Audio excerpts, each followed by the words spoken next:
Okay. So if I could get all the screens on. I'll just check who's here first of all. Anthony. Anthony, could you put your screen on? Chris, I can't see you yet. Well, the screen's on, Chair. Is it? Hold on. I'll just check now. Hello, everybody. Yeah, I see Anthony, all right. I can see Chris, Chair. All right. All right. Okay.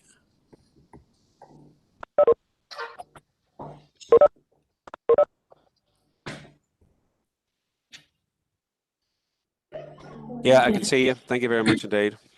Okay, Bert, you can turn your screen off. You've got your hand up for some reason, Bert. Would you take your hand down, please? That's okay. I have speaking rights for two.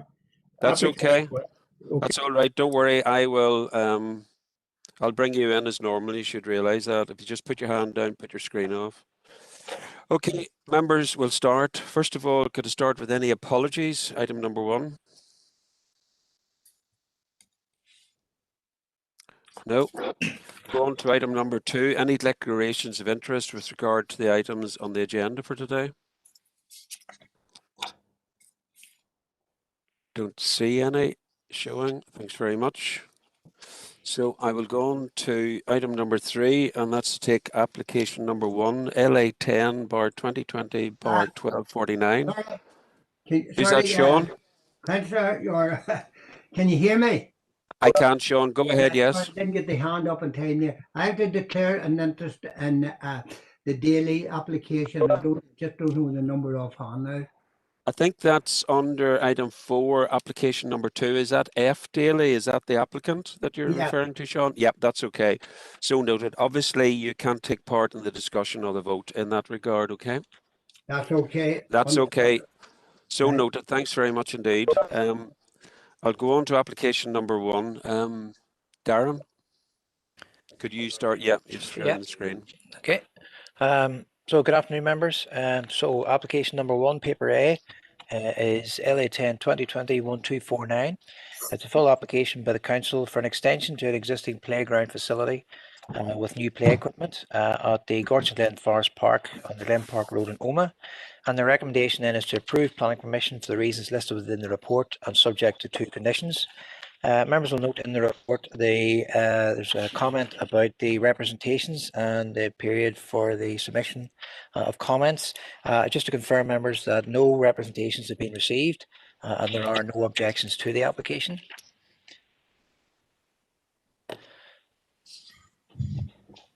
So the proposal then on the screen, members, you can see the site location is identified by the position of the yellow star with the red line then the site boundary. To the right hand side, you can see the existing play area, which is the green star, and that was presented to members previously and has now been built. The purple line then in the bottom left of the screen is the entrance as you come off the Glen Park Road into the Forest Park. You have an entrance in towards the site and also a drive straight on then up to the car parking areas at the rear. The plans then, so this is the block plan looking down on top of the site. On the right then is the existing play area, it's the green star. So this is an extension onto the side, and you can see it's a bird's eye view looking down on top of the extended area. It's about 22 meters by 7.4 on the left, and includes a variety of pieces of equipment. And that's just a diagram of what is proposed on the site. And then there's also some other equipment in there too, and the whole area will be surrounded by a fence to match the existing fence, which is shown on the screen there. It's a green fence. So the recommendation then is to approve planning permission for the reasons listed within the report and subject to the 2 conditions listed. Members, any questions for Darren in regard to the presentation he's just made? If not, then I'll go on to members' decision.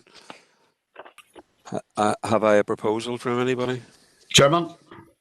Councillor Thompson, Earl, yes. Yeah, and thank you, Chairman. I thank Darren for his report. And I'm happy to propose the recommendation including the 2 conditions as listed for approval. Thank you. Thank you very much, Earl. Do I have a seconder for that proposal then? I'll second that, Chair. Councillor Robinson, Paul, thanks very much indeed. Any further proposals, members? Nothing indicated. Then I've got a proposal to go with the officer's recommendation to approve. Proposed by Councillor Thompson, seconded by Councillor Robinson. All agreed? Any contrary, just indicate on the participants chat. Right, I'm seeing no contraries, so I'm taking that as approved. Darren? Okay, members, so the recommendation is to approve planning permission. Members have granted planning permission for the reasons listed within the report and subject to the 2 conditions.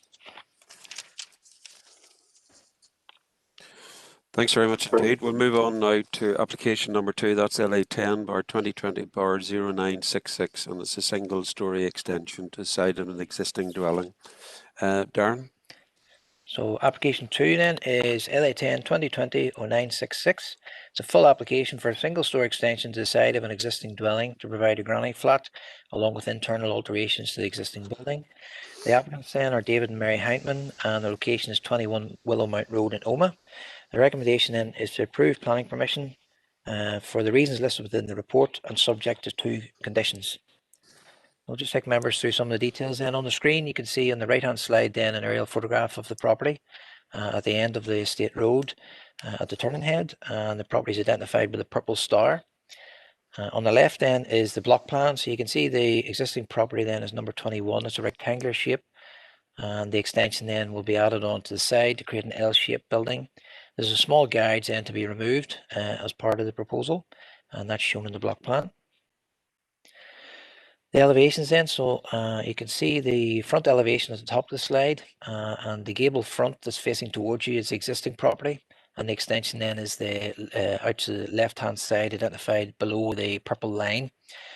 So that's the front elevation. On the rear elevation then is the bottom right slide, showing the extension then as from the rear of the property. Only the front elevation will be seen from the public road though. Internally, so the existing property then is a rectangular shape with 2 doors. So you have the front door coming into the hall, and then you have a side door coming into the kitchen. And there's 3 bedrooms there, the bathroom and living room. And the guides then you can see to the side. So the guides will be demolished as part of the proposal. And then the extension built on to the side of the existing property. So the slide on the left, you can see the existing property by the dark rectangle, and then the extension then is to the left. So the existing property will retain the entrance where the green star is. However, internally the property will be reconfigured to create a kitchen and living room area and the 2 bedrooms out the rear. The extension then will have an access through where the purple star is, coming into a central area, and you then have a bathroom in front of you, and then 2 additional bedrooms. They're annotated as bedroom 3 and 4. And then on the left hand side of the extension, you have the dinette and living room, with the rear entrance through the back door where the purple star is. The extension then will have a stairway up to an attic plan, which is shown on the right hand slide, and that's identified as a bedroom and store, and there's a comment about that in the report. So in terms of the proposal, extension is similar in size to the existing property. It's well designed and will fit into the character and appearance of the surrounding area. It won't dominate or detract from the character of the area, and internally remains ancillary. It's a generous plot with plenty of room, and there's no impact on the neighbours. Members will note in the confidential report accompanying the application in Appendix 2A the supporting information relating to the proposal. So the recommendation then is to approve planning permission for the reasons listed within the report and subject to 2 conditions. Thanks very much, Darren. Do you have any questions for Darren in regard to the information presented in the application? I'm seeing no indications. And if we move then to a decision, members. Hold on, I see that Councillor Thompson. It is, Chairman. I'm happy to move to the members' decision if that's okay. That's okay, yeah, Earl, go ahead. Yeah, I'm happy enough to thank Darren for his report. I'm happy enough to move to the recommendation to approve, subject to the 2 conditions as listed in our report. Thank you, Chair. Thank you very much. I've got a proposal. Have I got a seconder for that? Yes, Chair. Councillor Coyle here. Doyle? Okay, John. I'll second the proposal. Thank you. Thank you very much. Do I have any contrary or additional proposals? Councillor Smith, I think I missed you, but that was okay. That's all right, Chris. Right, in the absent, Councillor Rainey, just not seeing. Yeah, I've got you now. Alan, go ahead. Councillor Rainey. I was only in to second that. Happy with that. That's okay. Sorry, I didn't see you in time. Thank you very much. Okay, I've got a proposal to go with the officer's recommendation, duly seconded, and that's for an approval. All agreed? Agreed. Thank you very much indeed. Darren?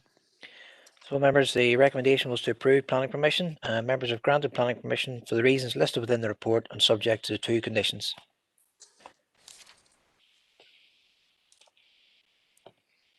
Thank you. We'll move on to application number 3. That's LA 10 bar 2019 bar 0195, and it's for the winning and working of sand and gravel. Darren? So application 3, LA 10 2019, a 195, it's a full application by McGarty Brothers for the winning and working of sand and gravels, along with the restoration of the site to agricultural lands. And the location then is 95 metres south of 134 Terman Road in Carrickmore. The recommendation is to approve planning permission for the reasons listed within the report and subject to 21 conditions. Just to provide members with an update, in paragraph 2.3 of the report, there's a comment about the public event as part of the pre-application community consultation.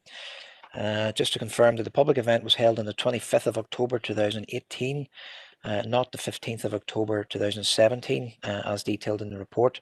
There's no issue with this in relation to the public consultation, and the recommendation remains as it is presented to you. There are also no attendees at the event, as opposed to the report which says there were 5. So in terms of the proposal then, members, on the screen is an aerial shot then looking down of the locality, and you can see the site is identified by the yellow star in the centre of the slide. And there are a number of other quarries nearby, with the Terman Road running through the centre of the site from east-west. The site itself then, the Terman Road runs along the top of the slide, you can see on the screen with the red outline then the site boundary. And along the bottom then is the existing watercourse, which has been taken into account when considering the impacts of the development upon the environment. And that's an aerial photograph looking down. As you can see, the Terman Road and then the watercourse along the bottom. In terms of the existing contours, that's a slide showing the left-hand side of the site. Two areas of high ground. So you've in the centre, with steep gradient then down to the watercourse. And these photographs then are taken from the applicant's environmental statement. So that's a view looking towards the site, which is behind the house, and it's the large hill, which you can see in front of you.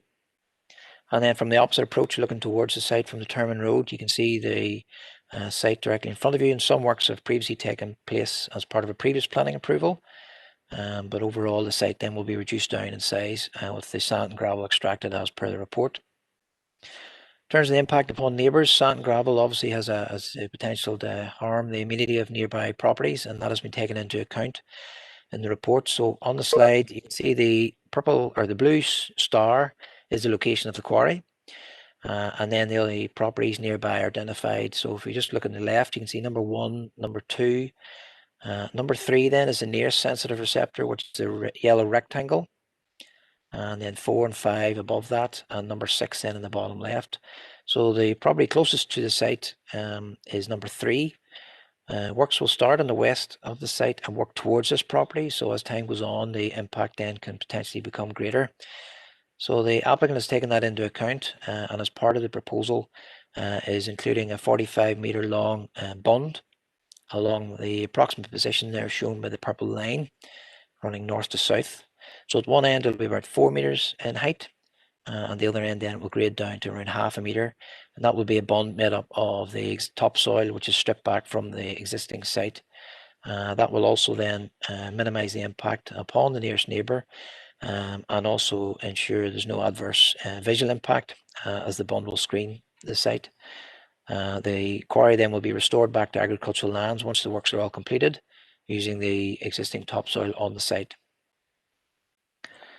So, as I say, members, the proposal is to extract the sand and gravel from the site in the Terman Road. The application is accompanied by the environmental statement. The site area extends over 5 hectares with 5 years to exhaust the reserves. Works will commence in the west and advance east with the topsoil removed as works progress and retained for screening and restoration. Access is off the Terman Road, and the material then will be hauled from the site using HGVs to the existing processing plant in Carrickmore. Assessments of the impacts on the water environment, noise, ecology, landscape, dust, traffic have all been taken into account and considered, and no adverse impacts found, with mitigation proposed, including, for example, hours of operation, screen bunds, etc. So the recommendation then, members, is to approve subject to the conditions within the report. Thanks very much, Darren. Councillor Donnelly, Sean, you have your hand up. Do you want to say something before we discuss the application?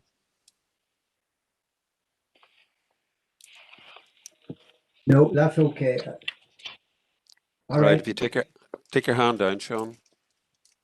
I note that we have speaking rights from Councillor McCann, but I just need clarification, I think, and I'm going to look at Kim. I don't see in the notification of speaking rights that Councillor McCann was down for this application. I presume. Oh, sorry. Okay. Oh, sorry. Apologies. That's okay. Yeah. Darren's been too super efficient here. I was just checking up. So, right, there are no representations from Councillor McCann. That's the next application. Right. Have you any further comments, Darren? No. Right. We'll go straight into members' debates. I've got Councillor Gary T. Mary. Thanks very much, Chair. No debate at all. This has went on quite some time, this application, and I'm delighted that there's a resolve here at the end. So I'm happy to go to the decision making if you're there, but if people have other queries, I'd be happy to propose. But if there's some queries before that, I'm happy to hold off, Chair. Well, I'll take it that you're happy to propose, so I'll take that as a proposal to go with the officer's recommendation. Indeed, Yep. thanks, Chair. Yep. I Thank you. second. Well, you're jumping the gun, Sean, because of Councillor Thompson in front of you there, Earl. Thank you very much again, Chairman, and thank Darren for his report. I'm happy enough to second Councillor Gardaí as an approval with the conditions as listed. Thank you, Chairman. Thank you very much, Earl. Sean, I'm afraid you were jumped at the gun there. I support, just want to be noted that I had support the That's recommendation. okay. So noted. Thank you very much indeed. Councillor Feely, Anthony, do you want to come in and support, or are you making another proposition? Yeah. Thanks, Chairman, for letting me know. Just briefly, I'm just reading through it here and I was looking at it last night. I'm very glad there's so much environmental stuff done on this. I see the badgers, Atlantic salmon, and bird breeding. Just glad that all that was taken into consideration. Happy enough of it, but I like the way they went about that, making sure everything was okay for the wildlife. And I just wanted to make a comment on it, Chairman. Thank you. So noted, Anthony. I think you are correct. When applicants contain all the correct reports with their application, then it's a lot easier for our officers to make a proper determination. So look, in the absence of any further proposals, I've got a proposal duly proposed and seconded to actually go with this officer's recommendation to approve. All agreed? Okay, take that as agreed. Thank you very much. Darren? Yeah, members, so the recommendation was to approve planning permission. Members have granted permission for the reasons listed within the report and subject to the 21 conditions. Okay, thank you. We'll move on now to application number 4. That's LA10 bar 2020 bar 0588. Yes, who's that? Councillor McGuire, Tommy? Councillor Tommy McGuire. I just see Councillor Donnelly hasn't got his camera on, just in case it becomes an issue with voting there. That's maybe okay. Remind, Councillor. Yep. Sean, have you heard that from Tommy? He's advising that you need to put your camera on again, which is quite correct. Hold on, I just have trouble with that. I will do that. And I see Alan, Councillor Rainey, your light has gone off as well. If you could put it back on again, please. Councillor McAduff's not a voting member. He's only a speaking member. So if he's in the black, he's in the black. Okay, have you got your cameras back on again, councillors? We can see Councillor Donnelly, Chair. That's okay. Councillor Rainey, Alan, Oh, I'm here, all right. Don't worry about me. but I need your camera on, Alan. It's just the protocol with regard It's on to. with me. It's on with me, Chairman. You're very clear, Councillor Rooney, now. As you are indeed. Yeah, good. Right, application number 4, Darren. Yeah, members, so application 4 is LA10 2020-0588. It's a full application for the erection of a replacement dwelling by Dennis Brennan, and the location then is 120 Core Road in Enniskillen. The recommendation is to refuse planning permission for the reasons listed within the report. Just before we go through the presentation, members, just to advise you that a request has been received from the agent to the Chief Executive requesting a deferral of the application for 1 month to allow them to put forward their case, as they did not request speaking rights. They advised their office was closed due to a positive COVID contact and they couldn't access the agenda and obtain speaking rights. They believe there's a strong case for their approval, as the building was in situ when planners visited the site, and the client or the applicant was of the opinion he could proceed with the demolition. So before we go through the presentation, members, maybe we want to consider whether to defer or not on the request. Could I just ask, Darren, has any additional information been provided? So, in addition, members, the officers have received additional information relating to the status of the old building that was on the site, and that is material to the consideration. So officers would welcome an opportunity to review that and come back to you maybe at another meeting. Can I?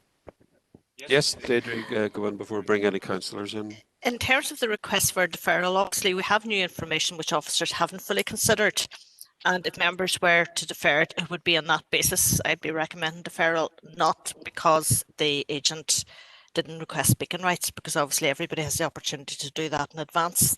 And had they kept their eye on the application, would have known that it was listed for hearing today.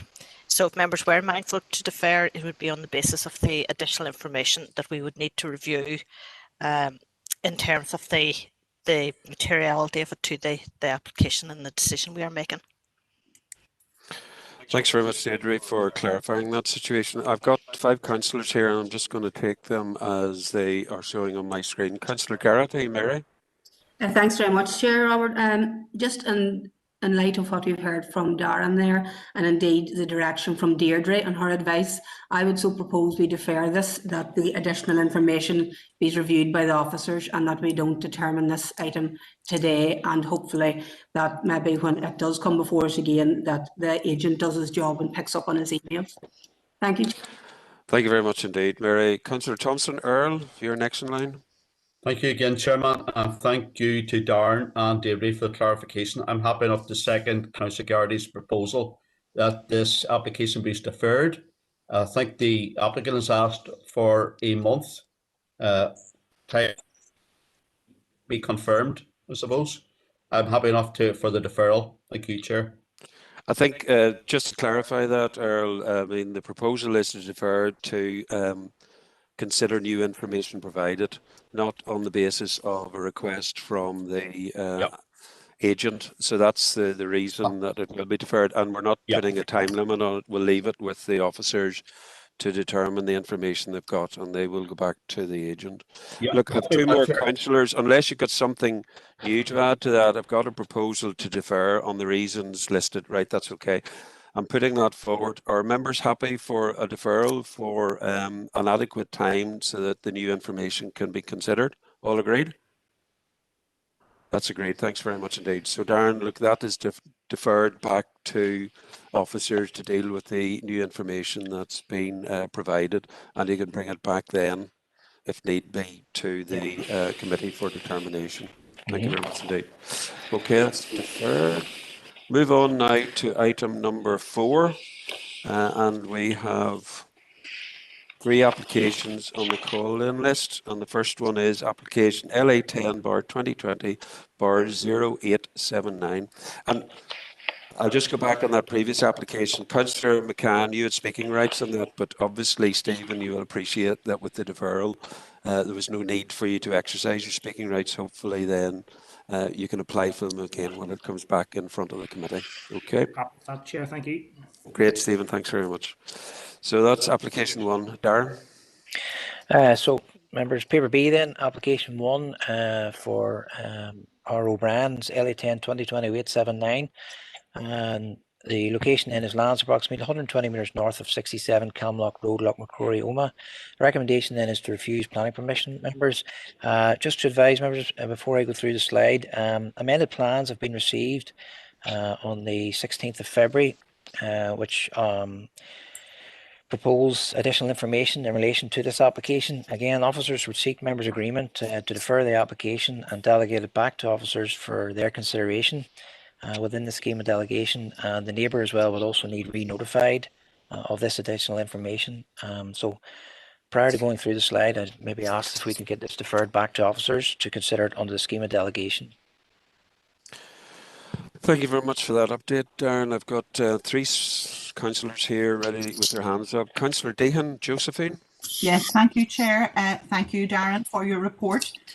Chair, I think I would be happy to propose that we defer this application for additional consideration by the officers and to go on to the delegated list. Thank you, Chair. Thanks very much indeed, Josephine. Councillor Robinson, Paul, you're next up. I'm checking that, Chair. That's okay. Councillor Campbell, Glenn, I note that you're up there, but are you making a different proposal, or are you happy to go with that proposal? No, Chair, happy with that proposal, Chair. That's okay. Right, members, I've got a proposal, and that's to defer the application for a suitable period of time back to officers to deal with the new information that has been provided from the agent and applicant. All agreed? Agreed. Thank you very much indeed. We'll move on to item number 2, and that's LA10 bar 2020 bar 0529, and that's a proposed dwelling and domestic garage. Okay, members, so paper B, application 2 is LA10 2020-0529. It's an outline application by Frank Daly on lands approximately 70 metres southwest of 122 Terman Road, Carrickmore. The proposal then is for a dwelling and domestic garage. The recommendation is to refuse planning permission for the reasons listed within the report, subject to 2 reasons.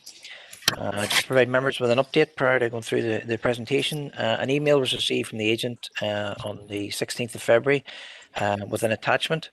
Within the attachment is a PAC decision on an appeal against the refusal of a farm dwelling in Newry, Mourne and Down council area. The application is for a house on a farm in that decision, and the Commissioner decided that CTY 8 and CTY 10 must be considered in the round.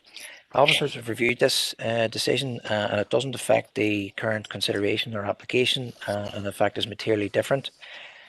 So the additional information does not change the recommendation of officers.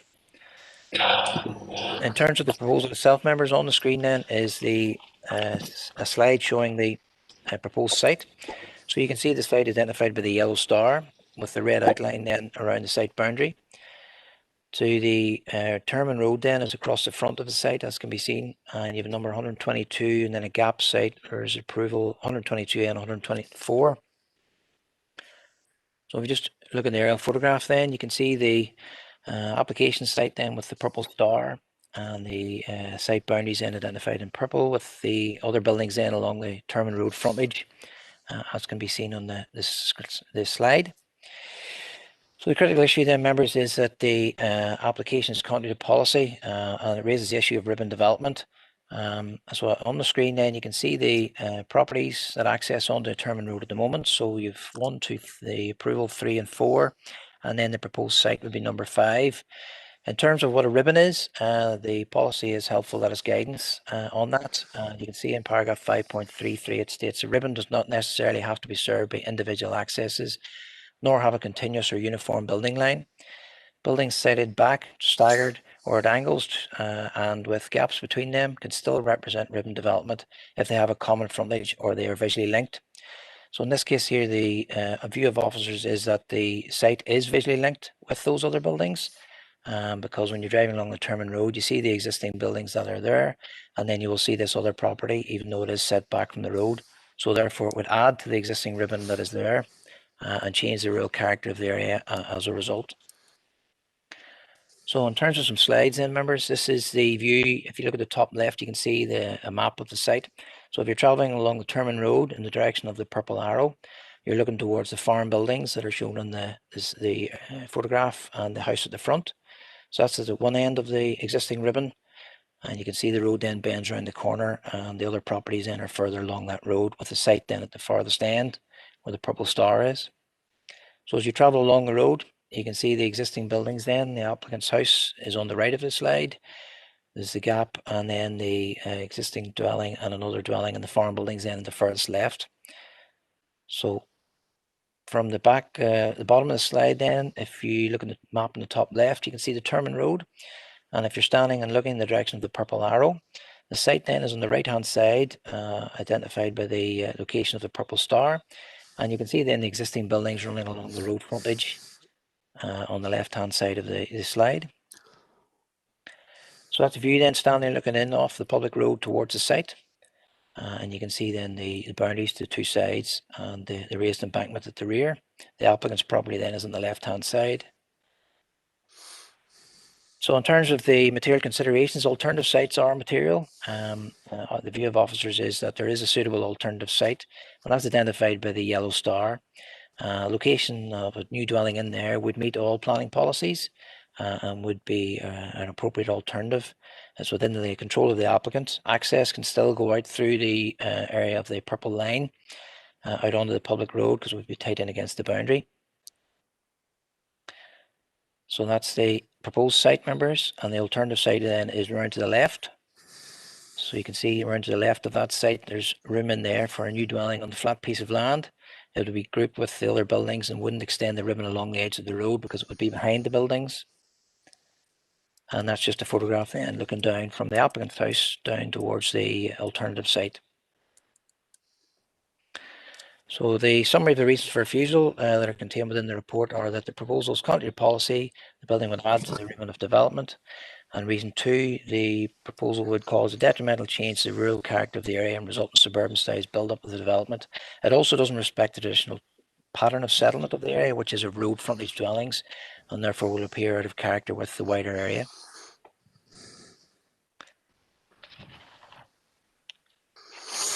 Thanks very much, Darren. Members, we have representation from the agent, Christopher Cassidy. Chris, are you? I am, Mr. Chairman, thank you. That's okay. I'll just explain the protocol. First of all, you have 10 minutes to actually give your presentation, at the end of which members may or may not choose to pose questions to you, and then we'll go on down the agenda. I would ask you just to present. You can use your 10 minutes. I'll tell you when to start. I'll time you and then stop. And as I said, you may or may not get questions depending on what the members want to do. Are you ready to go? I am, Mr. Chairman, thank you. Yeah, we'll go ahead, Chris. Listen, thank you for the opportunity to speak here today. This application is for a house on the farm. Council accepted the applicant has an active farm and that the new site clusters with these existing buildings. And usually the case report was uploaded online with a recommendation to approve this site. The status of the application was permission granted. This status remained like this for 1 week. When the applicant had seen it and with the expectation his permission was granted, he had already started sketching the design of his future home. It was only after a phone call from the case officer, who had originally recommended the approval, that we were made aware that his recommendation had been overruled. The application is in the second field back from the road. It sits approximately 50 metres behind the front facade of the farmhouse and approximately 100 metres from the road itself. It is an area 1.5 metres below the road and is enclosed by mature deciduous trees and hedging. It is proposed to retain the field between the site and the road for agricultural use and all the trees and hedging on the site. The site is adjacent to the old railway embankment, and when viewed from the roadway has a strong backdrop of rising land and vegetation behind it. The council argued the proposal in its current The council argued the proposal in its current location would add to urban development. Numerous similar planning appeal decisions have been ruled that the farm policy requests that a clustering or visual linkage to be achieved with other buildings on holding. It is ruled that if it complies with this, then riveting is not seen as futile. Commissioner Damien Hannon from the Planning Appeals Commission summed this up. The issue of riveting, when assessing it in the context of a farm dwelling in Planning Appeal Reference 2019 A0016, where he stated policy CTY8 and CTY10 must be considered in the round, and that I judge that while CTY8 may be technically contravened, the fact that the proposal would present visually as part of a cluster would ensure that there would be no resulting detrimental change to the erosion of rural character. The Council's objection on the grounds of loss of rural character through creation of urban development is not upheld, and the reason for refusal is not sustained. Council state that alternative sites are a material consideration. They contend that there is room behind the applicant's dwelling to develop a new house, and this site would meet all relevant policy tests. As well as the issue of overlooking, loss of policy, loss of light, and amenity space. The area behind the applicant's house, as suggested by Council, is shown in the flood maps as an area that has flooding. Policy states that no development shall take place within an area of flooding. This area has to be discounted.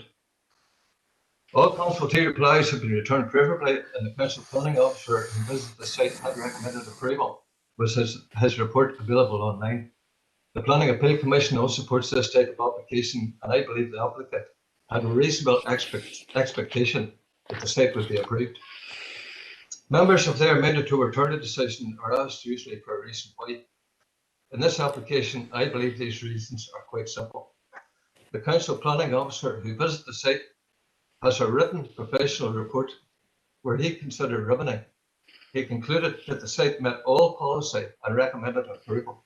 I fully concur with his assessment. In the interest of fairness and the fact that the site does meet policy, I would ask members to reconsider the decision. Thank you.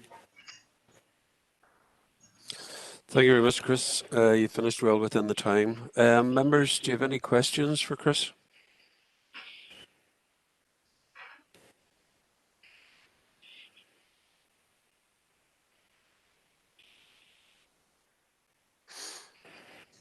No questions, then we'll move on to representations from Councillor Wilson. Just before we move on, Councillor Kelly Pottergeen, you have your hand up, but you have no speaking rights on this item, so I can't let you in. And if you're asking about the previous application that you had speaking rights on, it was deferred back to officers for determination. I see in the chat you say you do have speaking rights, Pottergeen, but I haven't got you listed here. I'll just clarify that. No. I get the speaking rights through a day or two prior, and I haven't got you down on this application, Pottergeen. You may take that up with the admin staff. Yep. Sorry. Councillor Wilson? Chair, yes. Well, I have in front of me here a portal planning report to the applicant from the planner, Frank Daly, the applicant. On page 1, authority decision, and it states then permission granted, and then authority decision date, Wednesday the 2nd of December 2020. Page 2, letters of objections, none received. Page 3, the site sits about 1.5 metres below the level of the road. The northern and western boundaries are defined by a mature deciduous trees, bushes and hedges, while the southern boundary is defined by a raised land associated with an old railway line. Page 4, it is not considered that restrictions in ridge height are required, especially given that the site lies on a lower level. The proposal will not have a significant impact on the residential amenities of any neighbouring properties. The men of CTY8 and 14 have been, and states, however, in the round, this is not seen as fatal to the proposal. Page 5, it is considered in the round that the proposal is compliant in terms of policy CY10 and doesn't attend to other environmental considerations to a significant degree.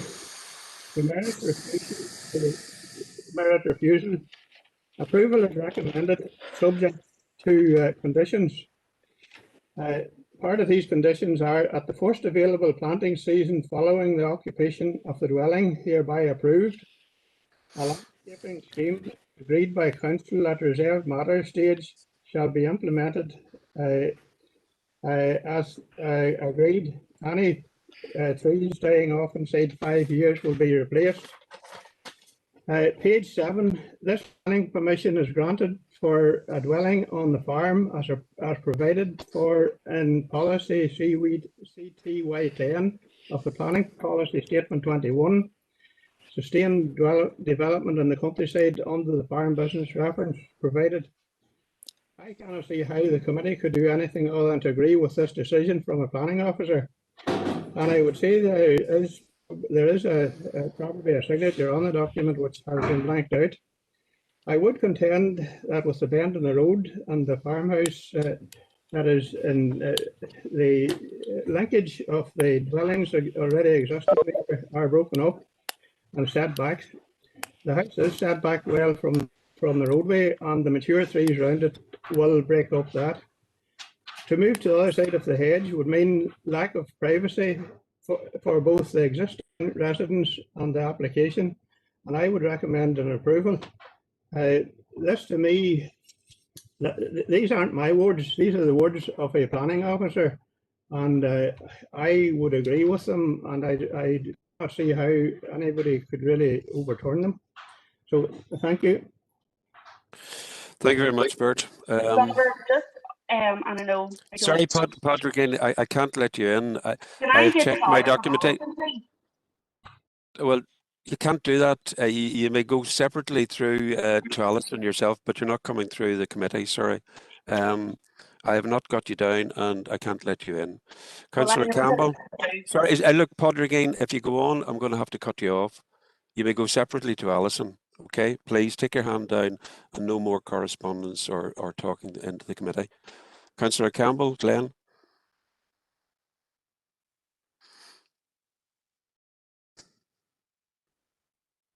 Councillor Campbell. Sorry, yeah, no, I just wanted to note that what was there in the chat.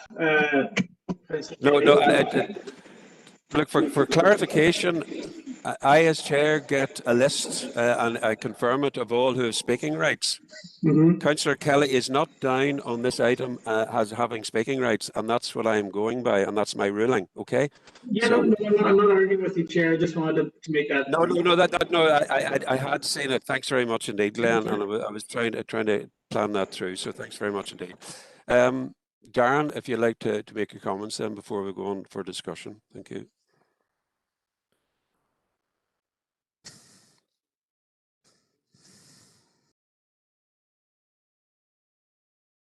So members, just in relation to some of the issues raised there, I'll just go through them really. The PAC decision, as I said, there was a PAC decision submitted by the applicant's agent very late in the day yesterday. I've looked at that and it's in no way comparable to this application side, I'll be honest. It's a single commissioner decision based upon the specific case and the application before him on a wholly different site, and I wouldn't see it as comparing like with like. It's also previously been discussed at this committee that it's the council make the decisions, not the PAC, and therefore I don't think it's of any relevance in this case. The planning policy is very clear now that all policies must be taken into consideration and taken into account, and that includes the visual impact of new farm buildings and farm dwellings. So the policies of CTY 8, lack of integration and build-up, etc., are all material. In terms of the impact on the adjacent house, that's a design matter. I think a house could quite easily be put into that alternative site and be sensitively positioned and orientated to ensure there's no overlooking and no loss of light to the neighbours. There's plenty of examples around the countryside where houses sit beside each other and they can adequately do that okay. With relevance to the previous report that was uploaded, there was an issue with a previous report that was uploaded and that was taken down, and the correct report was then subsequently put up. What's before you today, members, is the recommendation within the planning report that's before you and has been sent around as Appendix 2 and Application 2 within Paper B. That's the report that is the view of officers It's not a single officer recommendation. It's the view of the group of planning officers that met to discuss this application. And the recommendation is to refuse as per the report. As I say, ribbon development is clearly a material consideration that must be taken into account here. And when you look at the site on the ground, it's clearly visually linked with the other buildings and falls foul of what is the definition of ribbon development. It falls foul of policy CTY 8. Thanks very much, Darren. I have several members indicating in regard to speaking. So, Councillor Dehan, Josephine. Oh, sorry. Deirdre, you wanted. Hold on, Josephine. Deirdre wanted to say something before she goes on. It's just around the clarity of the PAC decision, and I know this has come up before and members have been made aware that, yes, at one stage the Planning Appeals Commission took the view that if it met CTY 10 policy, CTY 8, 13 and 14 didn't apply. There was a subsequent judicial review, and that judicial review had indicated that in all cases you must consider CTY 8, 13 and 14. So even if it meets CTY 10, it still must meet those policies within CTY 8, 13 and 14. So that's just for clarity, so that members are not misled. Members, an issue has come up here that I need to get sorted out with officers, so I'm going to call for a recess for approximately 5 or 10 minutes. So could I have a proposed and seconder just to go into recess, please? Proposed. Seconded, Councillor Thompson. Proposed Councillor Dehan, and seconded by Councillor Thompson. Thanks very much indeed. So we're going to go into recess for 10 minutes.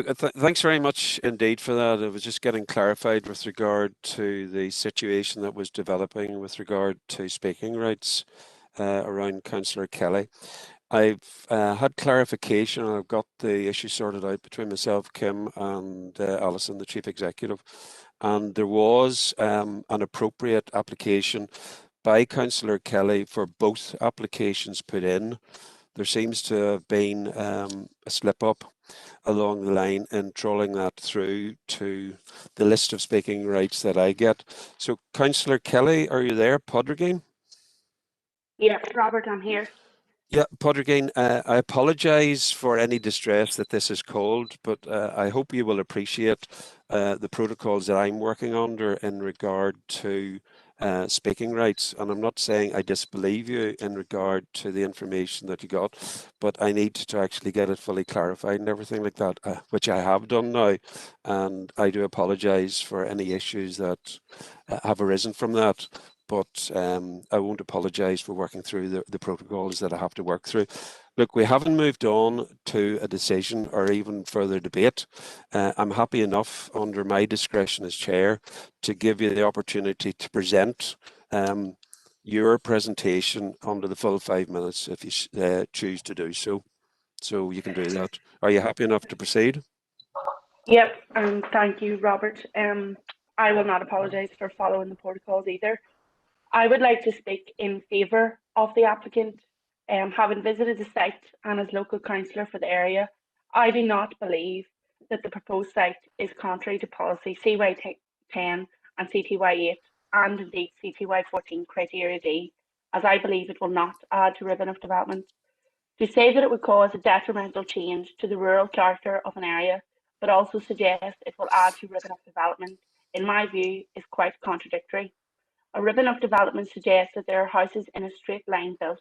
However, then to state the proposal is contrary to policy CY 10 and CYT DPS 21 and would upset the reality. To me, it does not make sense. The proposed dwelling and domestic garage is for Frank's son, who has worked in the farm and is a great asset to this family farm. Now more than ever, we have realised how important it is to be close to our families, and this is no different in this case.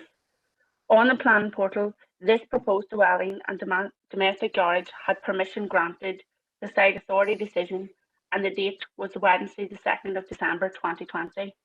To then overturn this decision and recommend refusal is, in my eyes, harsh and a decision I simply can't understand. The applicant, his agent, and indeed us as local councillors understood that this application had passed, and here we find ourselves debating it. In the midst of a global pandemic, this is an additional stress that the applicant did not need. Stress and turmoil is rife amongst our constituents at this time. I am absolutely in favour of this application on the proposed site by the applicant and fully support the arguments outlined by Councillor Bert Wilson as well. The proposed dwelling and garage that Mr Daly plans to build would not add to ribbon of development and indeed would not disrespect the traditional pattern of settlement of the area. The proposed site by the planners, having looked at it, is probably not good enough. It would be looking into the back garden and would have absolutely no privacy. Therefore, I ask the committee to please consider approving this application and thank them for allowing me this opportunity today. Thank you very much, Padraigeen, and I thank you for presenting in such a good manner. Thank you very much indeed. Members, we'll go on now to members' debate, and I have 5 members indicating, and I'll just take you in order. Councillor Deehan, Josephine. Thank you, Chair. I just have a couple of questions for Darren, please, Chair, if I may. First of all, as we have heard this afternoon, this planning application was initially recommended for approval, and then subsequently the recommendation was changed to a refusal. So clearly, you know, a planning officer had looked at the site and made an assessment and recommended approval. So the call, shall we say, was finely balanced. So the first question is, you know, what was the key issue that caused that recommendation to be overturned? Secondly, then, in relation to the ribbon development of the site, Councillor Wilson did make the point that one of the dwellings was on the bend of a road. And from the photographs, Chair, that Darren showed, it certainly did seem to me that coming along that road, you saw the house near the bend and the farm dwellings, and then you really didn't see the other houses until you were actually substantially round the bend. So that would detract from the assertion that here we have ribbon development. Also, we have been told by Mr. Cassidy and Councillor Wilson that, you know, there is a raised bank adjacent to the site, bordering the site, and also mature trees. So what significance would that be in terms of shielding the visual impact of the new dwelling? And finally there, Chair, in reference to the alternative site, could I ask Darren to comment on the information given by Mr. Cassidy that this site is subject to flooding? Thank you, Chair. Thanks very much, Josephine. Darren?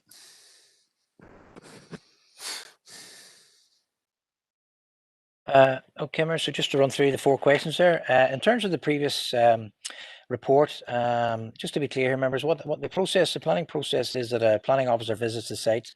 They then review the application against the planning policies and come up with an individual recommendation. So that's their recommendation. That recommendation then of the officer is discussed with 2 other planners. And at that meeting then a group recommendation is formed. So it's 3 planners together. And that's checking the balance on the whole situation to include the views of more experienced officers and get a balanced view on the interpretation of policy. So what's being presented to you today, members, is the view of that group. It is not the view of the individual. An individual officer may come up with a recommendation to approve or refuse, and that may change and frequently does change whenever a group decides an application. So there's no issue as far as I'm concerned sitting here today that an officer may think something should be approved and the group overturning that. Similarly, an officer may think an application should be refused and the group can overturn that to an approval. And that's the process that works. In terms of ribbon development, the bend in the road, yes, the development is on the inside of the bend. However, when you're driving along the Termin Road, you can clearly see these buildings sitting at the edge of the road. They're large buildings, 2-storey. One of the houses is a 2-storey structure. The other ones are significant in size and scale. They're sitting on fairly open plots with limited integration around them, and they do read as a clear ribbon of development along the edge of the road. And in fact, there's been a dwelling approved on the basis of that to fill the gap.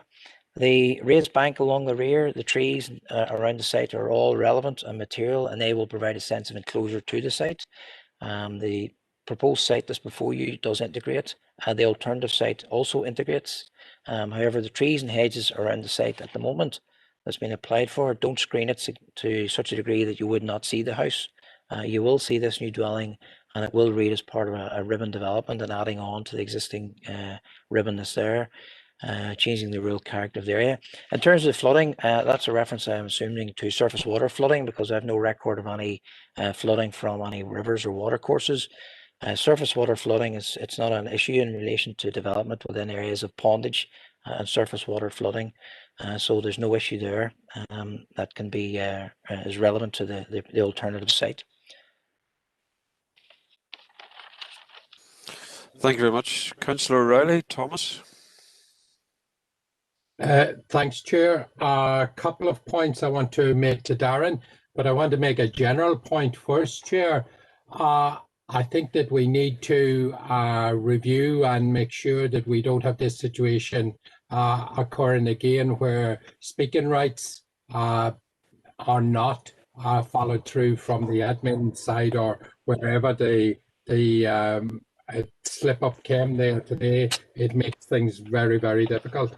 The second thing, it was clearly stated that it was of a flooding map of the flooding plain. So can I just check with Darren again that he is 100% he's saying surface water there, but that that is not what I clearly heard as one of the objections on it. And can I just question a little further on the original decision being put up, Chair? Surely, and I agree, that has always been the protocol, where the case officer is given the application, they go work up the case and go out and look at the site and so forth, and then they bring their sort of recommendation to the group, and no decision is issued until the group make a decision. So, and all of that has been standard protocol as long as I can remember. So then how could a decision be put up prior to the group decision? If Darren is now saying that this decision that we're looking at today is the actual group decision. So how could that have come up? So there just seems to be a consistent failure in the system over this application, Chair, which I'm not at all happy about. So maybe we could get some clarification on that. Thank you. Thanks very much, Tom, on that. Noted about the mix-up in regard to speaking rights, and we will look into that. Darren, if you could answer the queries from Councillor O'Reilly, thanks. So in relation to the flooding, the case officer and the planning report doesn't mention flooding because it hasn't been identified by planning officers as the site being in a floodplain. So I can only assume from what the agent is saying that it's there's an issue of flooding, that it is surface water flooding, because had it been anything else, officers would have picked this up. To check that out, Councillor, the only thing I could do is go back to the Rivers Agency website and confirm that ourselves. So as I sit here today, I can't give you 100% confirmation. There's no point in me telling you otherwise. However, what I can confirm is that officers have not picked up that this is in a floodplain, or it would have been included in the report. In terms of the original decision, as I say, no decision is made until the green form and the planning decision is issued, and a group must meet and make that recommendation and come to that view and form that view. So that was not done properly until the date that's on the records. How the other report went up in the system, councillors, is something that we will look into within the office and see. But what's sitting before you today and what is the recommendation is to refuse for the reasons listed within that report, and that is what has to be determined today. Thanks very much, Darren. Councillor Garrity, Mary.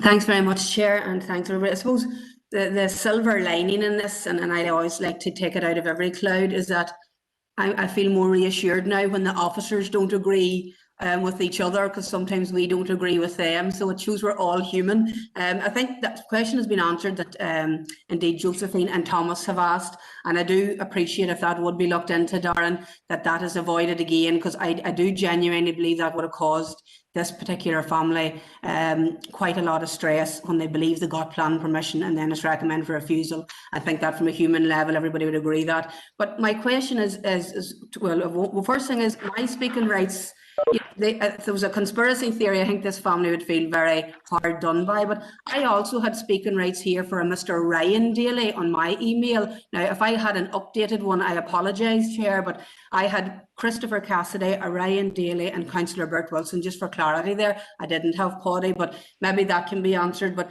just to Darren, and I appreciate he's saying he'd have to go back and check. And rightly so, because if the officers didn't pick it up on it, I think in this application we have to hold up our hands and say we made a few mistakes.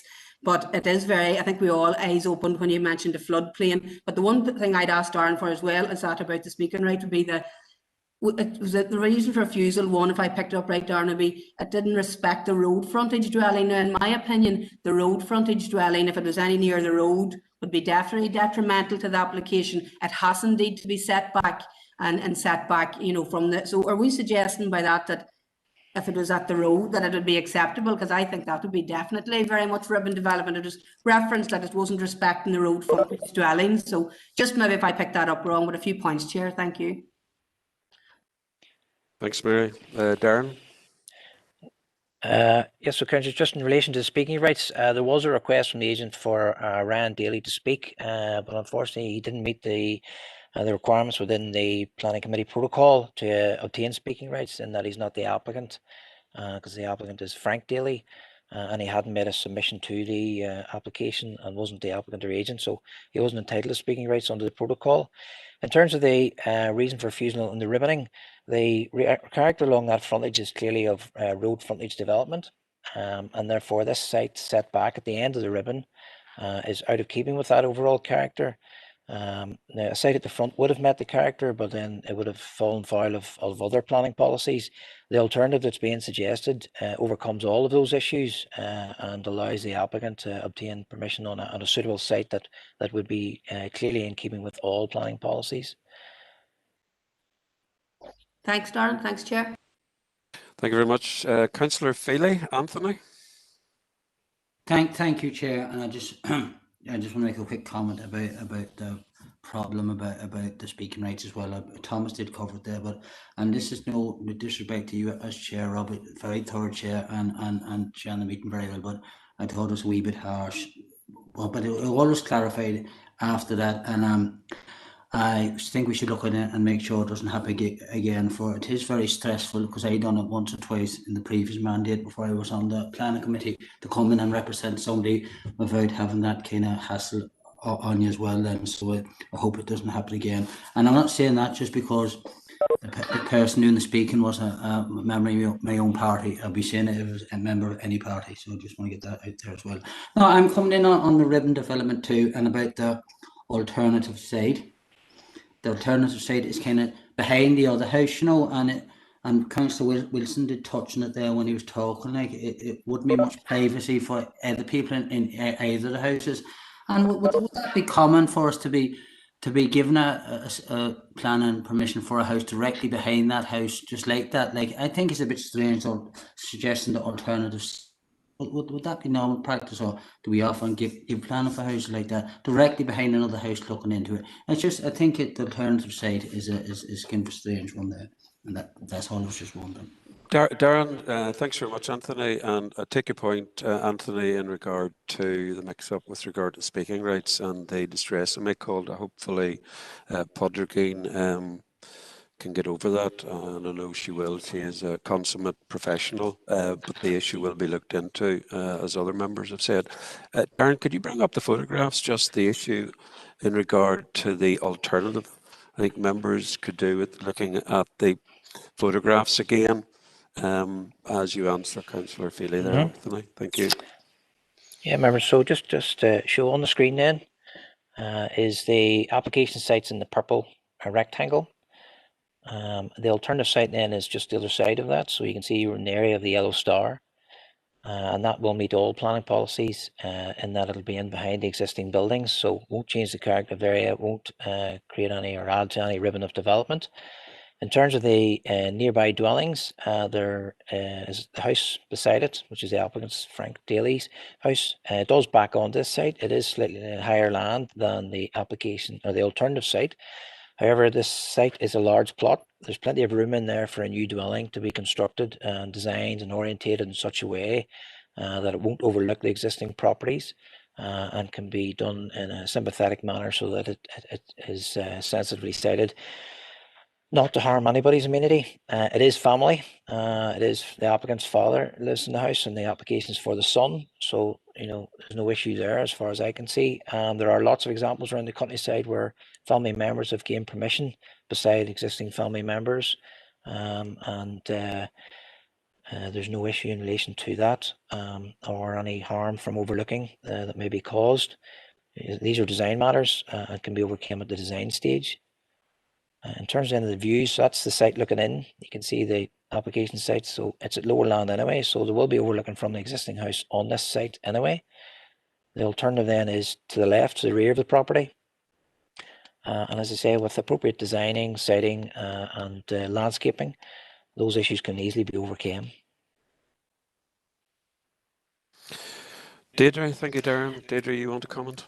Sorry, just on the issue of the flood, whether the alternative site's in a floodplain. The case officer is listening very attentively to this application on YouTube and has just come in to confirm that the site is not within the floodplain. There is a small, irregular, thin line of climate change surface water shown, but it's not within the floodplain. Thank you very much for that clarification, Deirdre. Members, any further questions for Darren? If not, then we have to go forward to decision, given that the recommendation is to refuse on the current site, albeit that an alternative site still within the ownership of the applicant would be suitable and would hit all the policies. So it's decision time, members.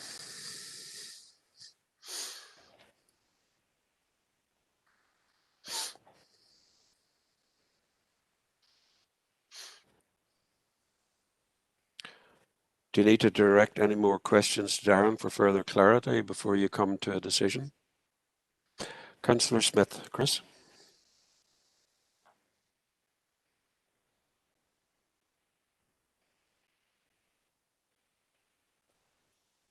Chris, are you there?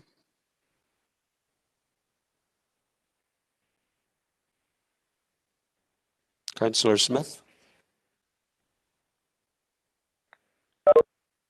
Chris, can you hear me?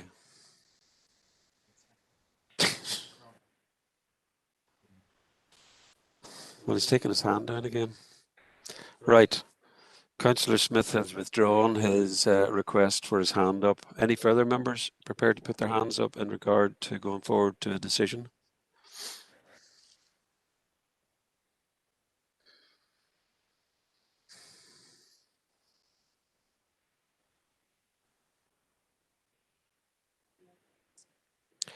Right. Councillor Smith is asking for the refusal reasons to come up. Darren, could you bring those up, please?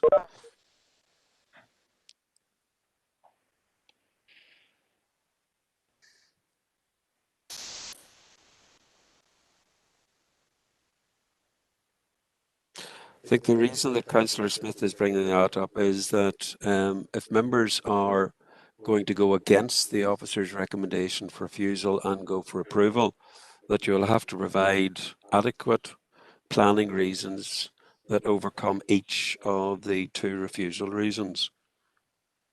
So if you're going to go for an alternative, that's what you're going to have to overcome. Councillor Garrity, Mary?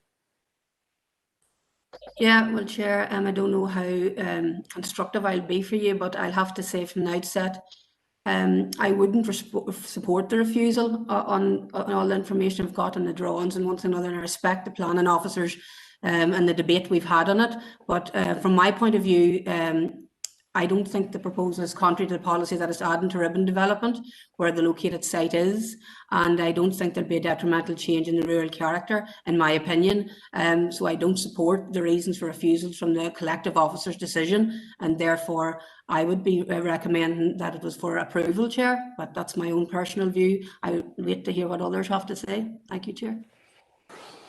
Okay, Mary, you're proposing and you've given your reasons why you're going against the two refusal reasons. I'm just going to clarify that with Darren.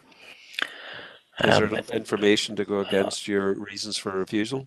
If the member could maybe talk through just in a little more detail just about how you consider that the proposal wouldn't add to the ribbon of development at the moment and also wouldn't change the character, then that would support the recommendation.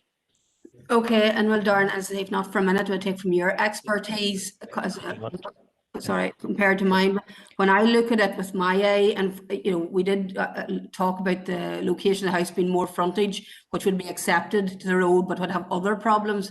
In my opinion, because of the topography of the land and the corner coming around, when it's set back there, I don't think it will have such a visual impact as maybe others have seen that it would be. I would be concerned. I appreciate a large plot where the other location is suggested is.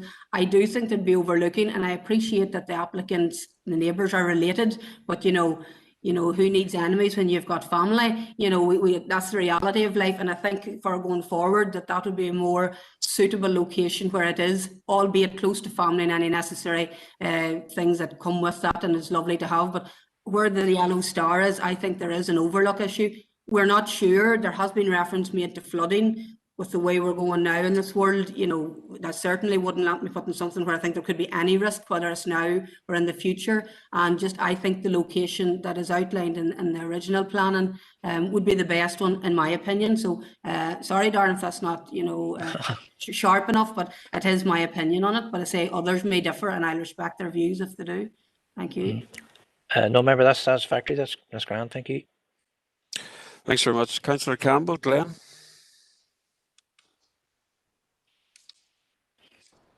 Glenn?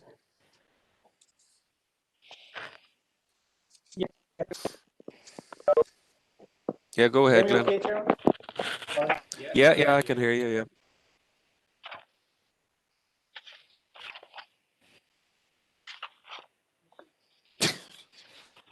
Then, have you an issue with sound as well?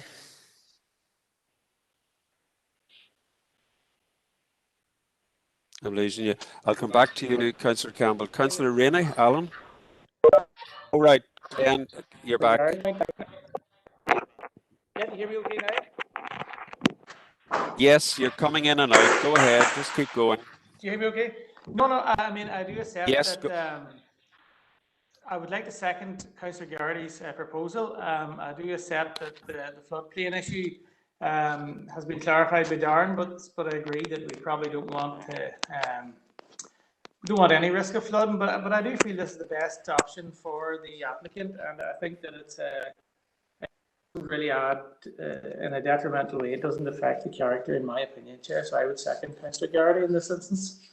That's okay. I've got a proposer and seconder, but I have two more councillors. Councillor Rainey, Alan? Yeah, Chairman, and I have certainly looked at it hard and long as well. And since that the setback, the maximum distance from the road, and if indeed the alternative site is, planners were happy to give entrance onto the road by the way of the entrance for this is, I can't for the life of me see the difference in setting it back in behind another building. Therefore, I want to support Councillor Garrity and Councillor Campbell that we go for planning approval. Yep, that's for okay. this particular site. Thank you, Alan, on that. Councillor Dean, Josephine? Yes, thank you, Chair. Well, it has been a very informative debate, Chair, but I want to support Councillor Garrity's proposal. I think the site that is in this application is by far and away the best site compared with that alternative site that has been proposed. I'm also convinced that with added planting to the front and sides of this application site, that there will be appropriate shielding and that the new dwelling will not impact on the rural character of the area, and also that it will not contribute to the feeling of ribbon development, Chair. So I'm happy to support the recommendation to approve this planning application. Thank you. Okay, thank you, Josephine. Councillor Thompson, Earl? Thank you very much, Chairman. Councillor Dehan's right. Discussion, and we've had a good look at this. I'm happy enough to support Councillor Gardaí's proposal at this time for an approval. Thank you, Chairman. Okay, thank you, Earl. Councillor Smith, Chris, have you got audio now? I think so, Chair. Yeah. Yeah, you have. Yeah, go ahead. Well, I just think while I would be supportive of the comments of the previous councillor, I was sort of in and out there, so it's probably best that I just don't vote in this one, just to keep us all right procedurally. But yes.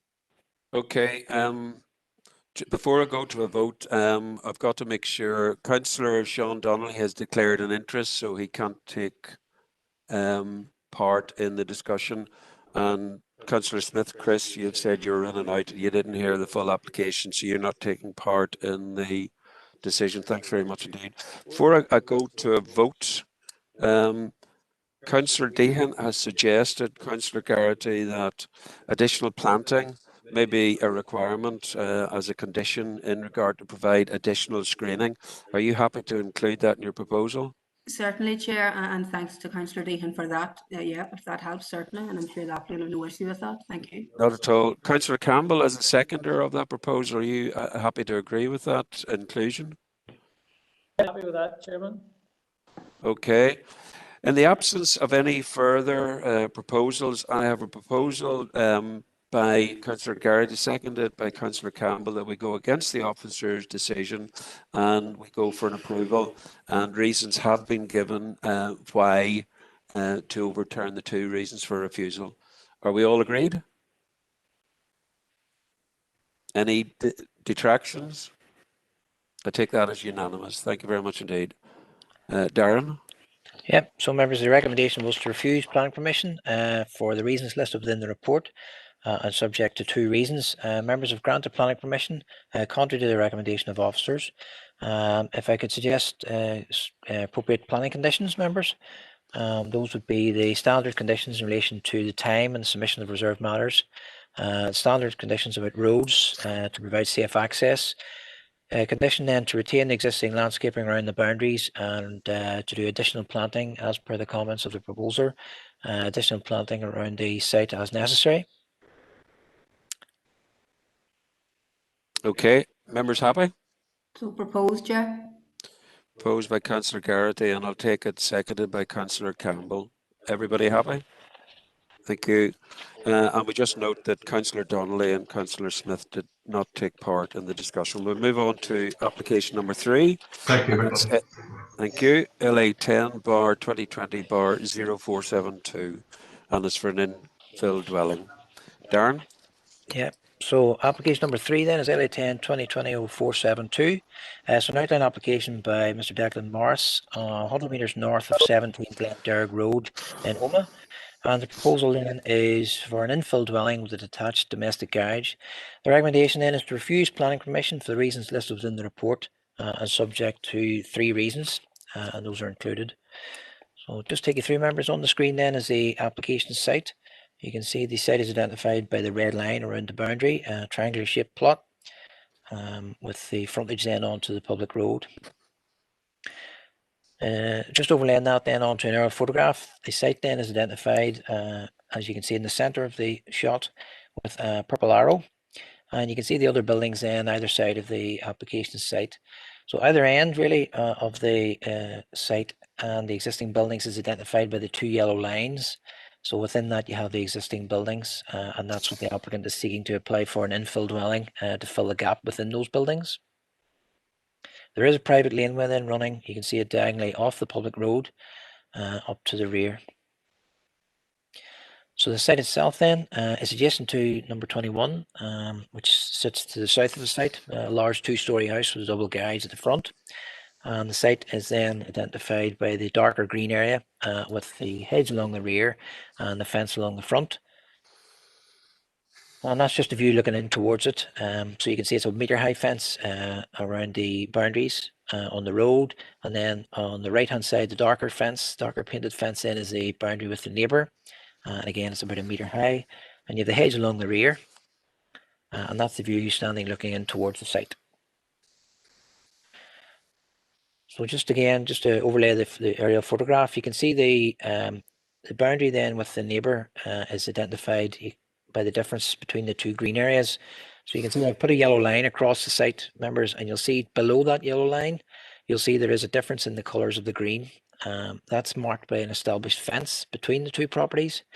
And the south of the fence is the curtilage of the house, and then to the north of the fence then is the boundary of the application site. So just to be clear, remember the fence line then that's shown on the screen below my yellow line is the boundary of that curtilage of the house and the boundary of the application site. And there you can see the property then, the two-storey property on the right. Their domestic garden area, and then the brown wooden fence along the front of their property with the application site on the other side.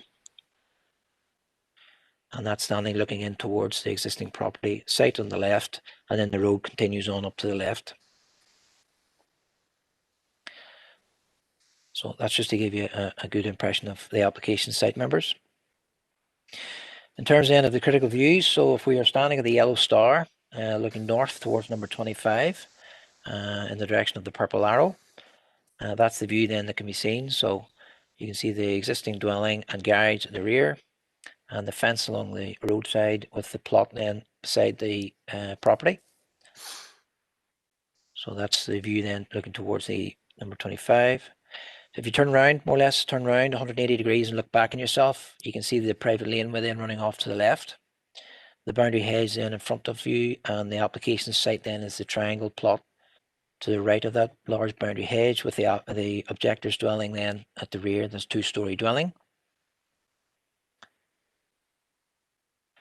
And in terms of the proposal, members, you'll note the application has been applied for as an infill opportunity, as a gap within a substantially built-up frontage. When you look at the existing buildings along the frontage, you can see number 15, 17, 21 and 25, there is a substantial gap or a substantially built up frontage of more than 3 buildings. So it meets that initial policy test. However, the development of a new house on the plot would not respect the existing patterning of development along the frontage in terms of the size, scale and plot size. Plus the alignment of the road results in the gap being large enough to accommodate more than 2 dwellings. So if members look on the screen, you can see the application site is between 21 and 25. The distance then between them is the red arrow. And you can see if you then overlay, you can overlay then the approximate size of new dwellings on the site, and you can clearly see that there is room, because of the alignment in the road and the bend in the road, there is room within the gap to put in 3 houses along that frontage. This is clearly contrary to the planning policy, which only allows for a maximum of 2 dwellings to be developed. So members can clearly see that. So in relation to the reasons for refusal, the proposal is contrary to policy in that the proposed development is not a site sufficient to accommodate up to a maximum of 2 houses, not a small gap. It's contrary to policy in the development result in the build-up of development when viewed with existing dwellings and result in a detrimental change to the rural character of the area. And it's also contrary to CTY1 in that it does not merit being considered as an exception to policy, nor are there overriding reasons why this development is essential and could not be located within settlement. Members will note from the report there's a paragraph in paragraph 3 in relation to objections that have been received. There are 2 objections from the neighbour at number 21. They have challenged the statement of ownership accompanying the application, and the report clearly sets out that has been taken into account, but the planning process does not get involved in disputes of land. What is before you, members, is the application site, and that's identified by that boundary of the fence, which shows the defined boundary between the 2 properties. The objector has also raised other issues in relation to the planning policy and objecting to the development, and concurs with officers that there is room for 3 houses along the site. However, the objection does raise issue with the impact upon their property and also the impact of their property upon the existing or upon any new residents. Officers have raised that within the report and gone through that as a material consideration, and that was included as a refusal in the previous planning application for a dwelling on this site, which was refused in 2018. However, at the subsequent planning appeal, the Commissioner did not agree with those reasons for refusal and dismissed those, albeit he sustained the other issues in relation to the application, and it was dismissed. So just to advise members that there are objections to the property, to the application site from the adjoining property. Thank you very much, Darren. We've now representation by the planning agent, Mr. Richard Collins. Richard, are you ready to connect? Yeah, yes, Mr. Chair. Can you hear me okay? I can, yes. Excellent. You have 10 minutes. You can use the full 10 minutes. If you don't use the 10 minutes, that's fair enough. After which you may or may not have questions put to you by the members, and then we'll go on because Councillor McElduff then is making further representations. So are you happy to start? Absolutely, Mr. Chairman. Thank you. Okay, you can go now. Thank you very much, Richard. Thank you. Members of committee, I was just going to maybe break it into three components. I want to talk about the family, the planning history, and where we're at today. The site itself is owned by the Morris family. They're in their fourth generation. And towards the end of the year 2010, it was left to the three sons, including one, Declan, who then took ownership of the property. The principle behind all of these applications has been for the return of their son, John, from Australia. John has been working there for this last 10, maybe 12 years. He came to me actually 7 years ago this month with the idea of applying for outline planning for the house upon his return from Australia. We applied in 2014. We went through quite a long process with the planning officers involved. And it was determined that site number 25, which is now seen on all the maps, was actually only at foundation level and did not exist in 3 dimensions on the site. Also, to the rear of our application site, there was an outline approval granted through an appeals commission decision, which lapsed in 2015. But with everything into consideration, it was made quite clear to us that we were proceeding looking for a gap site whenever buildings were not actually on the ground, which we would refer to. We had actually written to Mark Durkan as Minister of Environment, and he had returned a letter to us indicating that as far as they were concerned, it was a lack of integration. But based on that letter and also the planning concerns, we recognised we were probably premature with this application. We went back in 2017 because things had changed. When the building was up in number 25, the site behind us had lapsed completely, and would probably in all events never be applied or certainly approved again. We went through quite a long, laborious process again of looking at all sorts of issues. There was the introduction then of the neighbour objection, and there was a significant number of reasons for refusal. We took that to the Appeals Commission. We made our representations, the planners made those. They kept referring to this site behind us as being germane. And you can see it actually in one of the last slides that Darren presented, that he showed there was a possibility of 3 houses. We've always contested that the middle house is not even feasible. It comes off a laneway and has no discernible frontage whatsoever onto the Glendurg Road.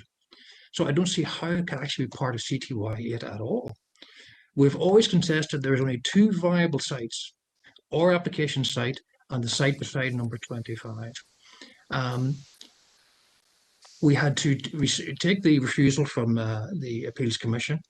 We were then in a position 2 years later, which was the end of 2019. We made a decision that because the house in number 25 was finished, a considerable amount of the vegetation, which had been part of the consideration during the 2014 and 2017 applications, had actually been removed by third parties. So I had made representations to the planning office saying, look, things had changed mainly on the site, and we felt strongly that we could still come back in and this should be considered. And again, it was agreed that we would come in with another application to test it, where there's no undertaking from the planners that would be successful, but they certainly were aware that there were maybe a question or two to ask. So we've now submitted this application and we've run it headlong into the same problem again, whereby they're still contesting that there are 3 sites available, which, I mean, if you stood at the site and you looked at the photographs, I don't know where they're coming from with this. It's an interpretation of CTY8, but it's clear to me there's only 2 viable sites, and ours being one of them. We talked about the issue of distance. They talked in terms of between 21 and 25 being 150 odd meters. I mean, it was clearly even admitted by the planners, there was no defined measurements within CTY8 with regard to the distance between dwellings and the distance or the width of available sites. Our application site is 55 meters in width. It's because it's in a triangular shape, we can't control that. but it takes up half of the available street frontage. The site beside number 25 is the same character and size as number 25. So this issue then of how the character would not be in keeping with what the road already suggests, I think is incorrect as well. Or frontage, a third, maybe even half of it is unusable only as a garden because it goes into the peak. The third issue of refusal was this thing about character of the road itself. Now, it may be of interest that within a 400-meter radius of our application site, there are actually 20 dwellings. The character is already changed. The character is what it is. I don't believe this particular site was going to make any situation any worse whatsoever. And it's not even that the Morrises wanted it for some financial gain. This site was purely for John. And John, as I say, at the moment is maybe listening in on this on YouTube from Australia. The idea was to build the house for the son. So it was a genuine approach for an application and say we've been on it for 7 years. And this is where we're the point we've now come to. And I don't know if there's much more I can say. Thank you.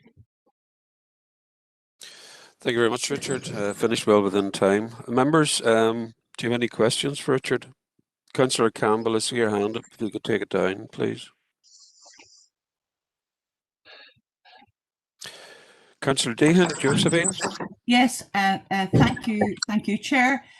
Chair, could I ask Darren to put up photographs of the postulated 3 sites here, and just to ask Mr. Collins if he would just to go over again for us the arguments why a 3rd site is not possible, because I think this is a key question and I would like to understand it fully.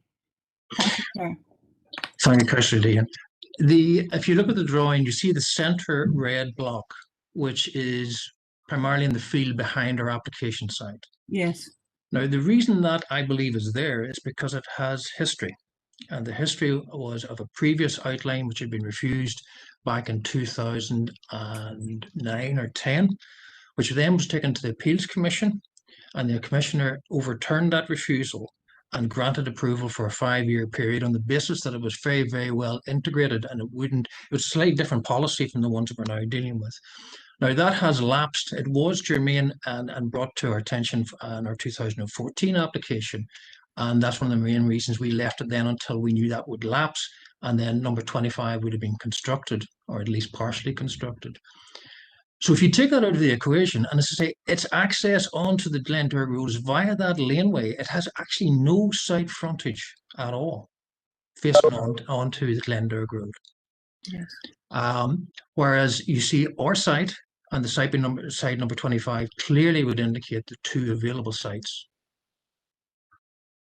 Yes, that clarifies it for me, Chair. Thank you. Thank you, Mr. Collins. Thank you. Thank you very much. Any Councillor Thompson, Earl?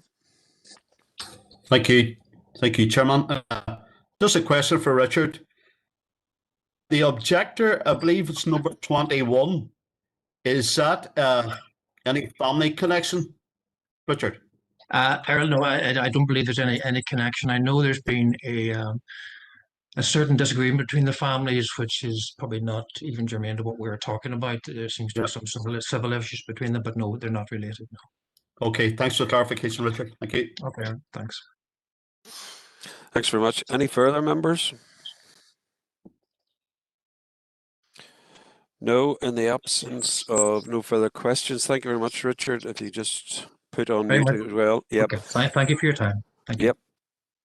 We now go on to representation from Councillor Michael Duff. Barry, are you? Yes, indeed.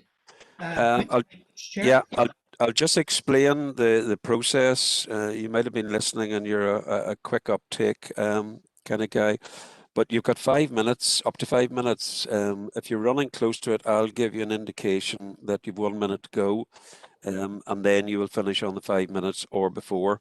You will have no questions from members. Yours is purely a presentation, not with any questions. So are you ready to go? Yes, indeed. Thank you. Right, away you go. Okay, Chair, thanks very much. Chair, I'd be a strong supporter of rural people securing planning permission on family-owned land. And, you know, like a lot of other people, I think that the current policy is restrictive, but thankfully, even within that restrictive policy, there are a number of exceptions, you know, replacement, personal health circumstances, etc., but also infill and gap. Now, I come to this fresh, new. This is there may be a history to this application or applications previous to this, but I come to this new and I'm dealing with the site and the site application as it is. Whenever I was interrogating the issues myself, I was keen to get to the bottom of that point that Councillor Deehan has raised there in her question, which is, could the available land take 3 houses? And I am satisfied, to my mind, that there are only 2 available sites because the third site does not have what is described as discernible or substantive frontage. And so the particular characteristics of the land available on this site, I believe, are in favour of the application. Now, I'm also sympathetic to the fact that this is for a family member. This is not speculative. This is not for selling on. This is for a family member, John, who has been in Australia for some years and wishes to come home to take up residence on family-owned land. And looking at the issues, you know, amenity is not mentioned, you know, so I would want absolutely the amenity of everyone to be respected in this matter, but it's not raised as a planning issue here. And then listening closely to previous history, the Planning Appeals Commission, I believe, has acknowledged the principle of a dwelling on this site. So I won't say much more than that, other than I think the key issue here is whether or not those 3 sites can realise a potential dwelling. And I believe that 2 can, but a third cannot. And I think that is the primary material planning reason as to why I would be in support of the application. And I think I'll leave it at that. Thanks very much, Chair. Thanks very much, Barry. No use speaking just for the sake of speaking. Thank you very much. Well stopped and within the time. Darren?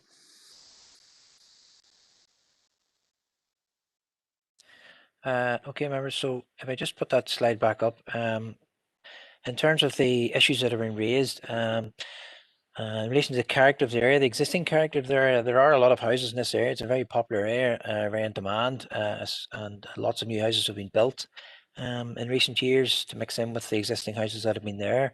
However, when you're along this section of the Glendurg Road, you do have a sense of rural character, and the existing buildings are well separated and spaced out. So I wouldn't agree that the character has already changed. This small triangular shaped site is, and the adjacent lands between 21 and 25 are a critical piece of land in keeping that rural character and keeping the dispersed settlement pattern. And the loss of that would have an impact upon the character of the area. If approval is granted, it will also lead then to the infilling of the other gaps along here. And I think that is one of the critical questions for members. How many gaps there are. You can clearly see from the drawing on the screen that there is room for 3 houses physically to fit onto the ground and onto the site. So beside number 25, there's a plot has been left. It's about a 40-metre frontage, so it would be identical in most to number 25. You then have the middle site, which is a triangular shaped plot, and then you have our application site. So physically on the ground, 3 houses could quite easily be built here, and there's room to do that. The question of whether the 3 of them have frontage to the road, the 2 either side certainly do. The one then in the middle can come off the laneway and out onto the public road, and would still read as a line of 3 along this road and read with the adjacent buildings. So the view of planners remains that there is room for 3 here, and therefore it's contrary to the policy. In terms of the impact on the neighbour, as I say, that was considered as previously. And there was a concern by the council of the impact on number 21, but the Planning Appeals Commission did not sustain those reasons, finding that it would be okay and there'd be no harm to the amenity of the neighbours. So overall, members, the recommendation is still to refuse. Planning officers would agree with a lot of what the objectors are saying, and the objectors are specifically saying that they consider there's room for 3, and that the loss of this gap would be contrary to planning policy. And as I say, planning officers would be in agreement, and their recommendation would be sustained for those reasons. Darren, before I take discussion from members in regard to that update, could you put up a couple of the photographs? Because whilst the flat plan is such, I think we need the visual representation from the photographs to aid our debate and discussion. Thank you. Yeah, so I'll just take you through, members, take you through the slides again. So this is the site then is in the middle, and you can see the yellow lines there are the buildings either side of the site that would be relevant to this application. So you can see number 25 at the top, and then you have the rectangle beside it, and then the private laneway, and then the application site, and then the objector's house. The triangle then is in between the application site and the private laneway. So if we're standing at the yellow star, or sort of on the road there, roughly where the yellow star is, looking in the direction towards number 25. Sorry, actually you're standing at the just above the laneway, looking towards number 25. That's the view you can see there. So number 25 is a bungalow and the double garage out the back, and then you have the plot there to the right hand side, which has been fenced off with a similar frontage fence to the number 25. So if you spin around on yourself and you look then 180 degrees to the rear, you can see the frontage fence along the road, the laneway then in to the other lands up there, and then that's the other application site on the left that was previously approved. And then you have the application site on the right of the large hedge with the two-storey house then behind it. Chair, can I just clarify a point made by Councillor McElduff in terms of the PAC acknowledging the principle of a dwelling on the site? And I just looking to Darren here for clarity, that's not the case in terms of the PAC sustained the reasons for refusal with the exception of the amenity one, but sustained the other reasons. Yes, so previously there were the council had included a reason for refusal about the impact on the amenity of the neighbour and also the impact of the neighbour upon the amenity of any new residents. That one reason was not sustained by the Planning Appeal Commission. However, they did dismiss the appeal on the basis that it wasn't an infill opportunity. It was slightly different to the current recommendation and the current issues that are before you, members, as the Planning Appeals Commission didn't even feel it was a gap site, that it was an infill. So the issue of whether it's 2 or 3 never really came in to play at that previous appeal. However, officers, as I say, are coming before you today with a recommendation that there's a refusal because there's room for 3.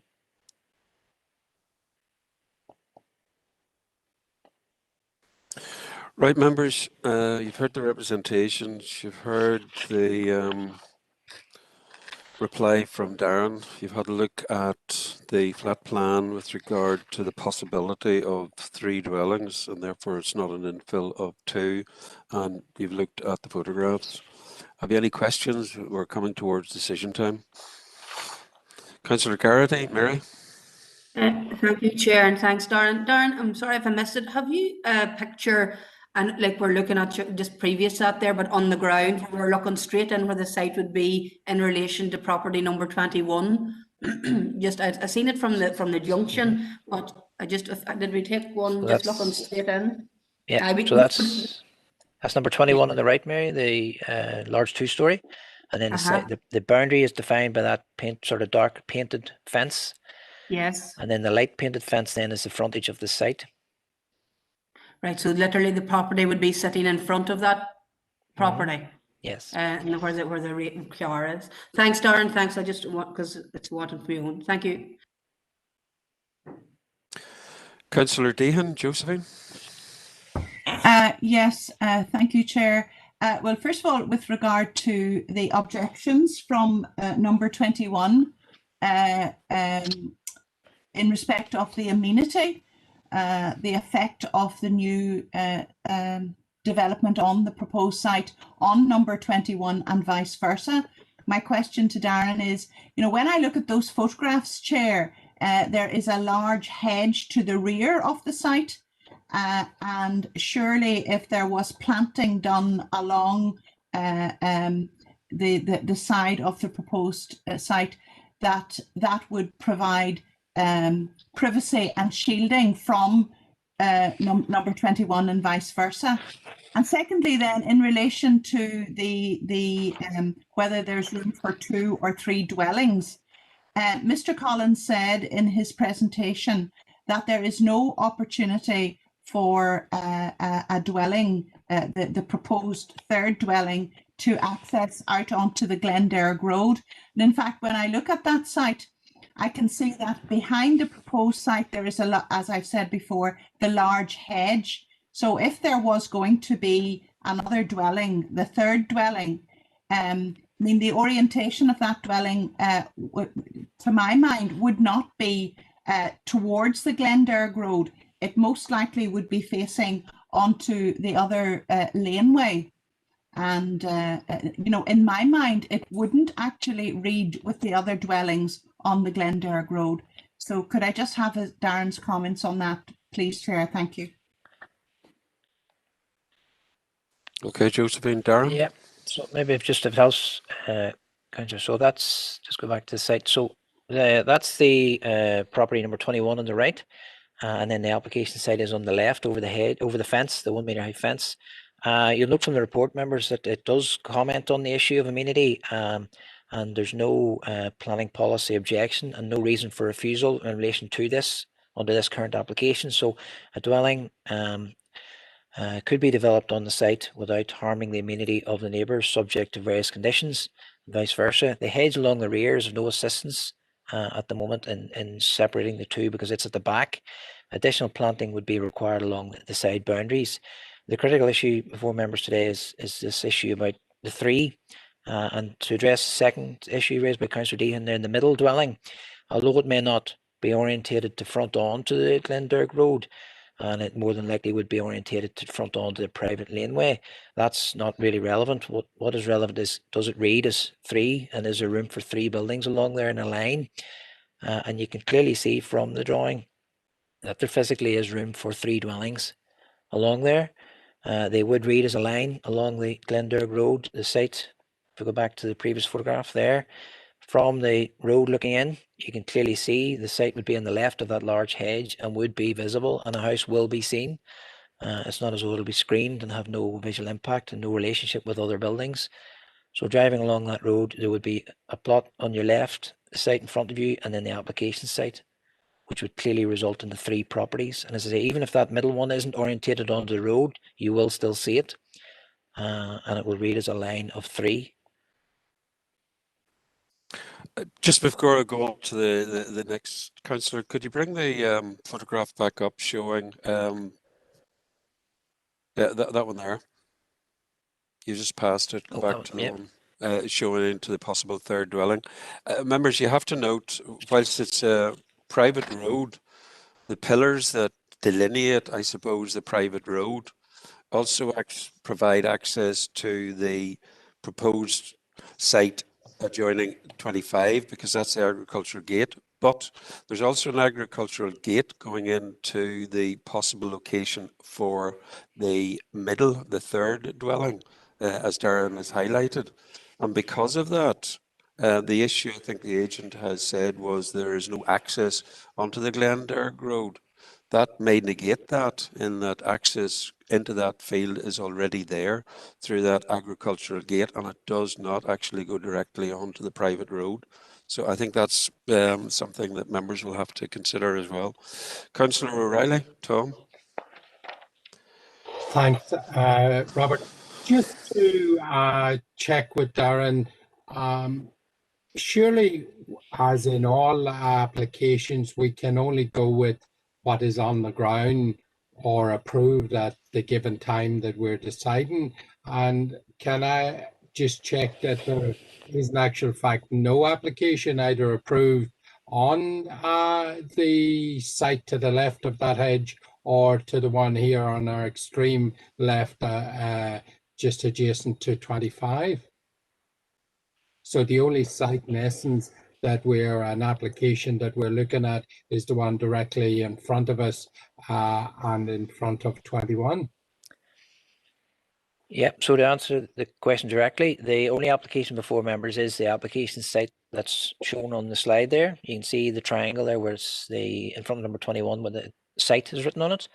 There's no application on the other side of the hedge, and there's no application in this plot either.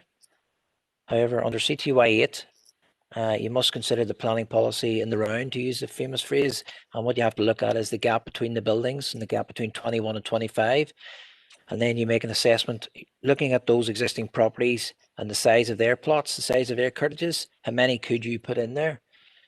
And in this case, you can clearly see there's room for 3 without squeezing them in. They would fit into the character of the other properties and would not have any problem there with those. So although there's no applications on the 2 red squares to the left, that isn't relevant.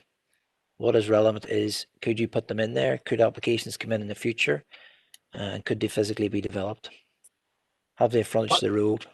Yeah, no, and I fully accept the available space is there, but it is an interpretation that these sites may be looked for. They may never have an application on them, and the site we're looking at today may be the only one that actually goes into that gap site.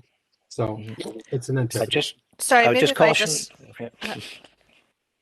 I was just going to say we need to be careful, because if we were only to give weight to applications which are already approved or existing, then we would never be applying the policy correctly.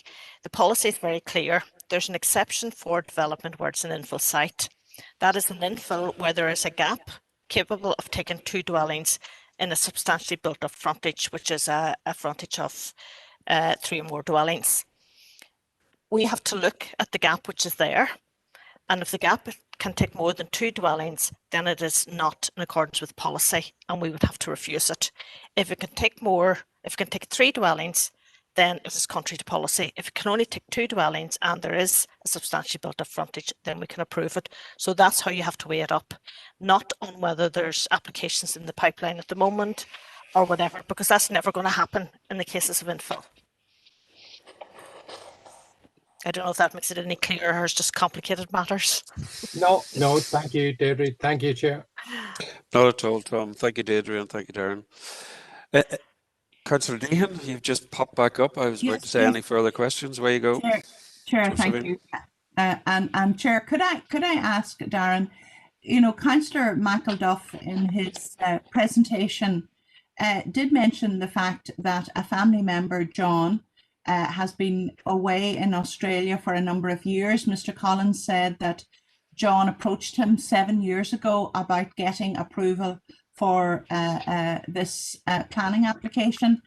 You know, obviously, we want to encourage people to come back and live in our area and contribute to our society and community. That's important for the cohesion of our society and for support of rural life and family life. And given that this applicant has been negotiating for planning approval on this site for a long time, you know, can I ask what weight we as a committee should give to that consideration? Would it be considered material? And if so, you know, how should we rightly regard that? Thank you, Chair. So members, the applications before you is not for a new house based on personal domestic circumstances, which would be policy CTY 6. So the only information that you have is that it's for a family member returning from Australia. The planning permission, if it is granted, cannot be conditioned to limit it to that person or a family member or anything like that. So it would be an open approval, and it'd be for the applicant to decide whether or not what they want to do with it. In terms of the weight that can be afforded to that, yes, it is material. But as I say, the fact that you can't control the permission has to reduce and lessen the weight that can be given to it. The planning policy you're working under, PPS 21, is a balance and between allowing for development in the countryside while also protecting it. So it allows for sustainable development. And the policies are written, and where there are opportunities for new development, those are identified as being sustainable opportunities and sustainable development. So if you meet the policy, you get your approval. If you don't meet it, you get a refusal, unfortunately. So if members were going to go down the road of giving weight to this, then I would suggest that the application is changed to an application under CTY 6, that there's personal and domestic circumstances, rather than going down the avenue of a CTY 8. Otherwise, members, the council would have no control over applications, to be honest, because These are always for family members, and every application has a genuine reason behind it for the submission. I probably will be more direct here than Darren. I would err great caution against giving any weight to the fact that this is for the son coming home from Australia, because it's clear that the house immediately next to it is not a family member, and therefore I can see no reason why under CTY 6 there would be a need to live here. We also know that there's lots of dwellings, and you only have to look at the estate agents' websites. There are lots of sites and dwellings for sale throughout the countryside that would meet the needs of anyone wanting to come and live in this area. So, as I say, I would err great caution, given that we have an objection to this application as well, to give any weight to the fact that this is somebody coming home from Australia. Thank you very much for that clarification, Deirdre. If there are no further questions, then we go to a decision, members.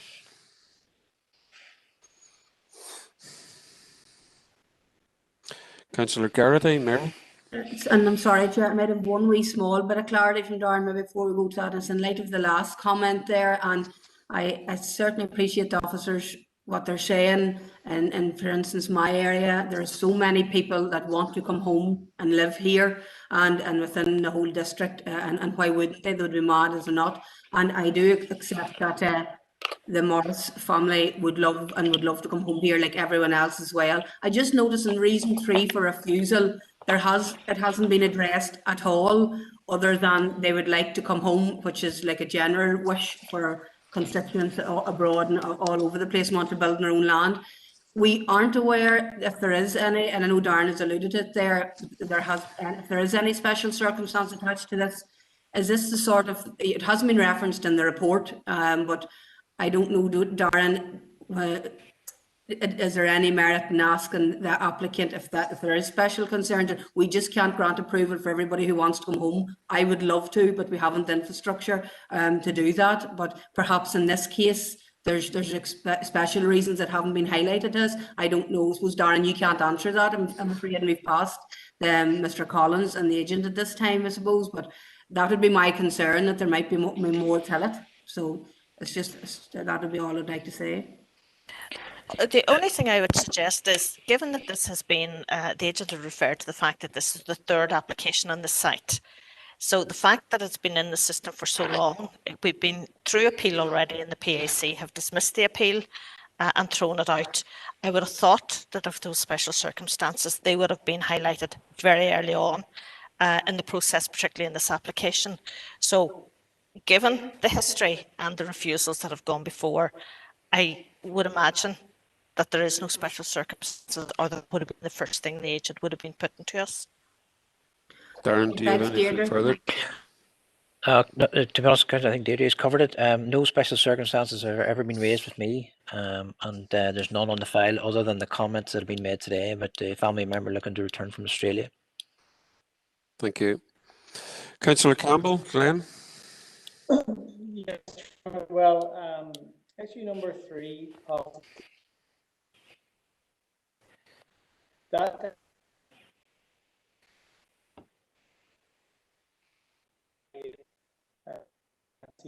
CTY4, where the catch that calls of CTY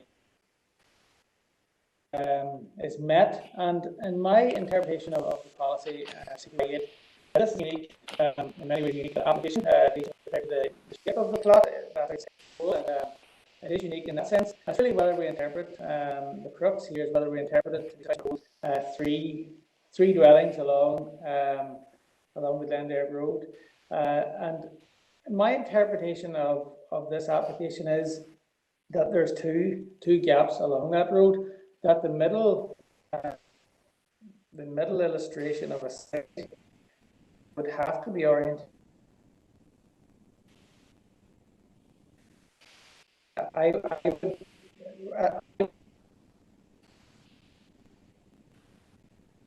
You would bring 2 gaps up.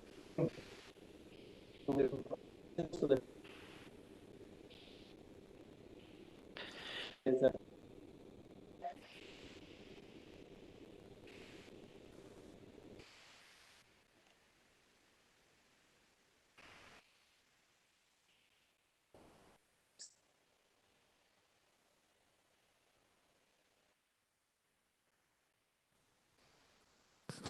Glenn, you're cutting out. That's Chairman. I accept.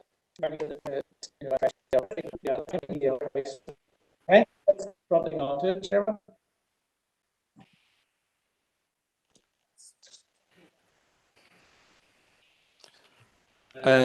You're breaking up badly, but I think basically you're trying to make a proposal to refute the first reason for refusal that's under CT/8, in that you're considering that the gap is only large enough for two and that you don't take on board the officer's view that the one in the field in the middle would constitute a third site. Is that what you're saying? That's what I'm saying, Chairman, and it's unique in that, as I say, that it's an unusual site. It's just quite different. It's not reasonable, I think, to say that the middle site projected there would have frontage as such on this road. I believe the frontage would more naturally be, not on the road.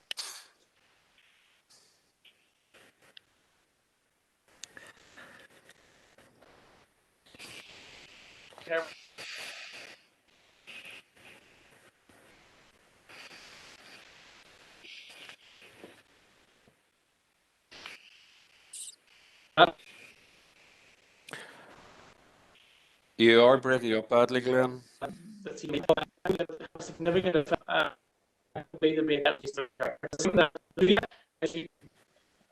Sorry.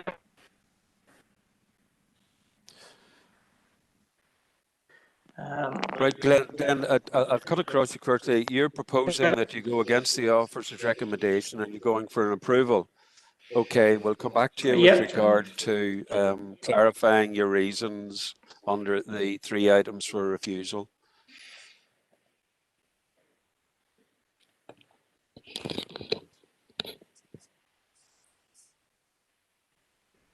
Yeah, well, just as clarity, have you heard the full discussion that has taken place, Glenn? You haven't been in and out or anything like that? I'm just asking you. My sound seems fine. I can hear okay, perfect. Right. I can hear and see fine, but there's a problem with the microphone, perhaps. Well, that's a lot better now. You're a lot clearer. You're not breaking up or anything like that. I think it's a problem with the microphone. Right. Okay. Darren, could you clarify? Have you got enough reasons to rebut your 3 items for refusal? Could you just go over with Glenn? Yes, certainly. In regards to what Councillor Campbell's saying, the only caution I would say that is the issue about whether or not the plot in the middle has to have a frontage. Under the planning policy CTI8 for an infill, the middle plot, if I can maybe just get the drawing up again, councillors, the middle plot would not need to have a frontage. This issue about frontage is a planning policy test that applies whenever you're looking to see whether there's a substantial and continuously built up frontage. So you're looking to see whether the other properties have that frontage to the road. When you're looking then about whether the gap is large enough to develop 3 plots, whether or not that middle plot has a frontage onto the Glenderg Road is not relevant. The critical question is, can you fit the 3 plots in the gap? And is there room then, when you look at the size of the other plots, to put 3 similar sized in the gap between 21 and 25? So I would just be concerned that the idea that the middle one doesn't have a frontage on the Glenderg Road would not overcome the policy and be not a correct interpretation of the policy. So if the member maybe wants to explain more about why that middle one is not part of the infill and wouldn't be a gap.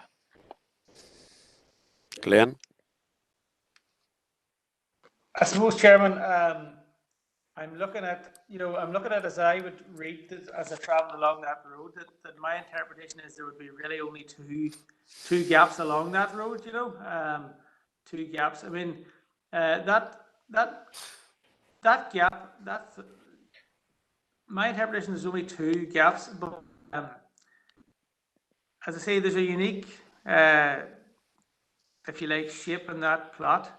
And I just interpret it as 2 gaps, but except with Darren, I understand that you don't necessarily have to have a frontage, but I reckon that you would comfortably comfortably house two houses on this, two gaps, but I don't feel that it's along this road that there's room for three connecting onto it, but that's where I am at the minute, Chairman.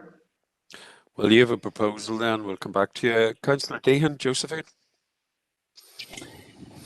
Yes, Chair, and notwithstanding the comments that Darren has made, and it comes back to the points which I raised earlier, I really am totally in agreement with Councillor Campbell that in terms of the way that this reads, I feel that the reading of this suggests only two houses on the Glenderg Road as you drive along it.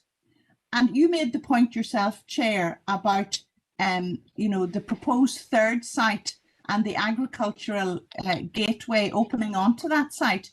But the pillars there are set back, and actually that gate opens onto the private laneway. In terms of the Glenderg Road, my clear interpretation is that there are only two sites there. And secondly, then, in terms of the objections from 21, I am fully satisfied that planting will reduce any impact on privacy. And as Darren has already said, the amenity is not an issue. It's the issue of whether we can get two or three sites here. I'm very clear in my own mind that this will only read as two sites along the Glenderg Road. And so for that reason, I would second Councillor Campbell's proposal that we should give this application site approval, Chair, for the reasons I've stated. Thank you. Thanks very much. Any further proposals, members? Councillor Campbell, will you take your hand down, please?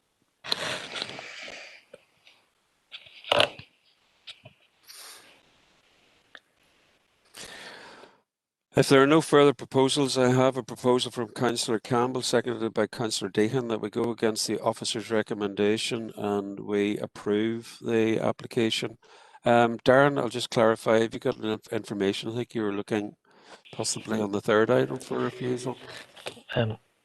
No, just to confirm, members, that the third reason, C2I1, would fall if members consider that it is an infill dwelling under C2I8. So in relation to the two issues, 1 and 2, there has been sufficient comment on that. Again, the view of officers would just be concerned that there is room for 3, but the members have put forward their views that there is only 2 frontages along the Glenderg Road. So that's for members just to make a decision on the basis of that. Sorry, can I just ask for reason 2 in terms of the change in rural character to be covered? I don't think that was addressed, was it? There was no comment from the member, but certainly as an infill dwelling, up to 2 dwellings, and the gap would be appropriate that it wouldn't change the rural character. So if it met C2I8, you'd be content that it would meet C2I14 as well. So I don't think the member needs to really provide any more information on that. That's okay. Thanks for that clarification, Darren. Members, I have just the one proposal, and that's to go against the officer's recommendation to approve. Are we all agreed?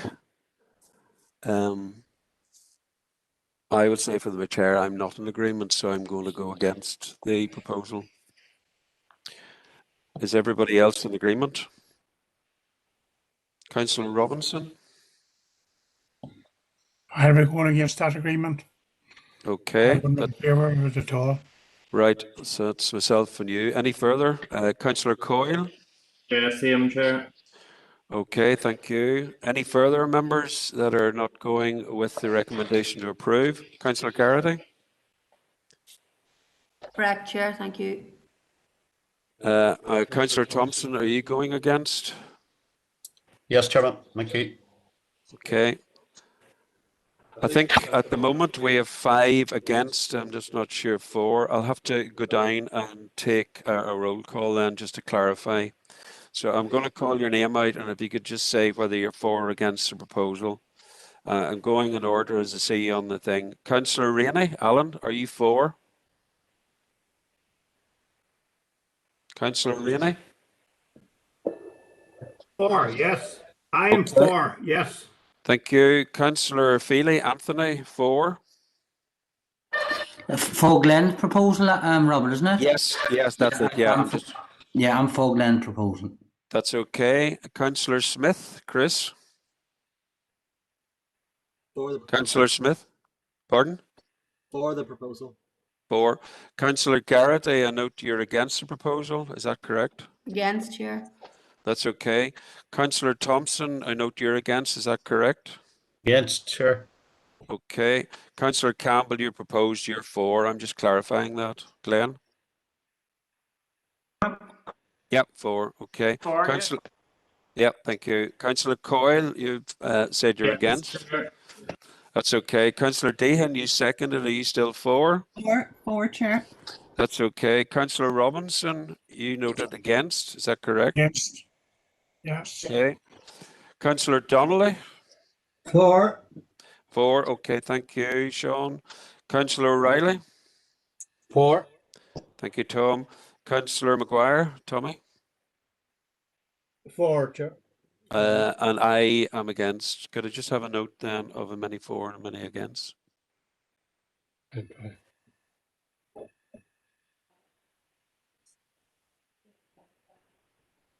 8 for, 5 against. So that proposal is carried. Thank you very much indeed. I think we'll make a note of who are for. All I can say is that the councillors against are councillors Irvine, Coyle, Robinson, Thompson, and Garrity. Thank you. Darren? So members, the recommendation then was to refuse planning permission. Members have decided to grant planning permission, contrary to the officer's recommendation. If I could just suggest conditions. Yeah, go ahead, yeah. So they would be the standard time conditions in relation to the submission of reserved matters, standard roads conditions to provide safe access, a 5.5 metre high ridge height bungalow design dwelling with no windows facing onto the number 21. Landscaping to be provided along the boundaries and to retain the rear boundary landscaping. Councillor Campbell and Councillor Dehan, are you happy with those proposed recommendations? Conditions, sorry? Happy, Chairman. Okay, thank you. All agreed? Agreed. Thank you. Members, we'll now move on to item 5 on the agenda, and that's to receive a report on telecommunications permitted development rights. Deirdre, are you leading or is it Darren?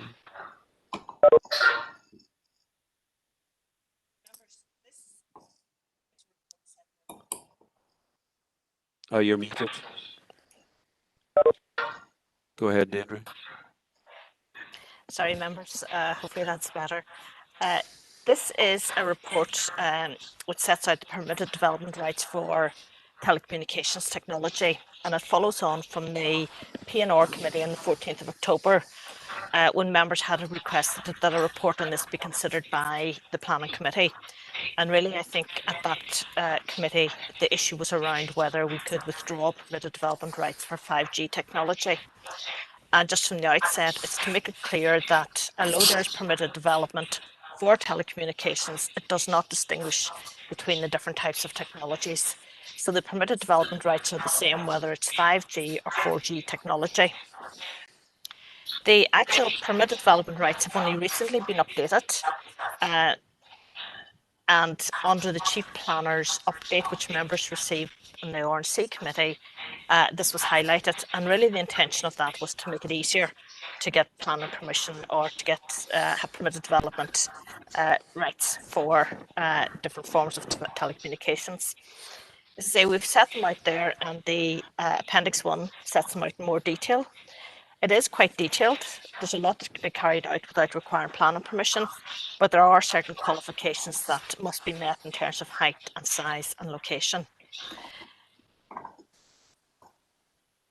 Anybody who is carrying out, any operator carrying out permitted development rights must notify the council 28 days before they carry out those works.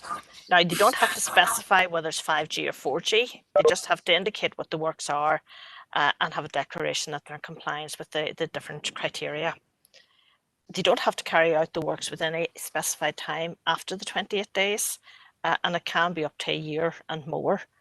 before the works are actually carried out. And that was very evident in the recent case that was highlighted by members of Strathroy, where we had received the notification of the intention to carry out the works almost over a year ago, and then they were only carried out in the last couple of months. Unlike permitted development for minerals exploration, which when you receive a notification about intended works, the council has the opportunity to withdraw permitted development rights within 21 days. That doesn't apply to permitted development for telecommunications. We don't have that right. The only way that you can actually withdraw PD normally is via what's called Article 4, and that allows you to withdraw permitted development rights for anything in certain situations. But Article 4 does have a line in there which basically says it doesn't apply to telecommunications. I'm not sure if Philip is still with us, but there is a stipulation there that unless it's been sort of outlined in the direction, which I don't really understand what that means, but my understanding reading the legislation is that you cannot apply Article 4 to telecommunications, which basically means that obviously once we receive notification, the works can be carried out basically without any further consideration. There was talk too about making representations to the Minister about withdrawing PD rights. I suppose I would just air caution in terms of what they actually are there to achieve is to make it easier for telecommunication operators to put in the apparatus needed for areas to work in terms of broadband and all those issues, which we in this particular part of the country have issues with. If we were to withdraw PD rights for everything, it would just make it more difficult for operators to go ahead and provide the infrastructure that we so clearly need in this area. So really, that's just a rough run through of what the issues are, and for members to note. Thanks very much. Members, have you any questions in regard to the paper presented by Deirdre and Darren? Good. In the absence of that, could I have a proposing seconder to note, please? Councillor Garrity, Mary? Opposed, Chair. Thank you. Thanks very Thank much. you. Councillor Robinson, Paul? Seconded. Okay, thanks. Everybody happy? Yep, thanks very much, Paul. Yeah, we'll go on to item 6, and that's to note the schedule of planning decisions issued in January 2021. Any questions? If not, could I propose to note Councillor Thompson, Earl, I see your hand up. Yep, Councillor Coyle, John? Second, Chair, thank you. Everybody happy? Yep, thank you. We'll go on to item 7, and that's to note the report on planning enforcement in January 2021. Any questions?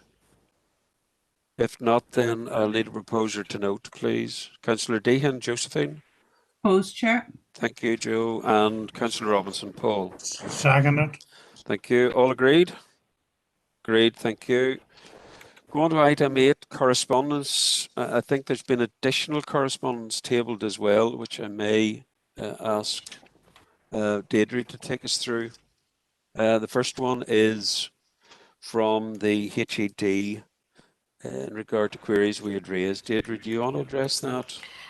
Yeah, members, you will recall that the department had consulted with us on the proposed draft information guide for local councils on listed buildings, and members had requested that we write to HED just sort of noting the guidance and the information, but also maybe raise an issue around the service of BPNs and the fact that the department does not have the power to do that. That power rests with councils, which puts a sort of an added pressure on council to serve BPNs in order to protect our historic environment.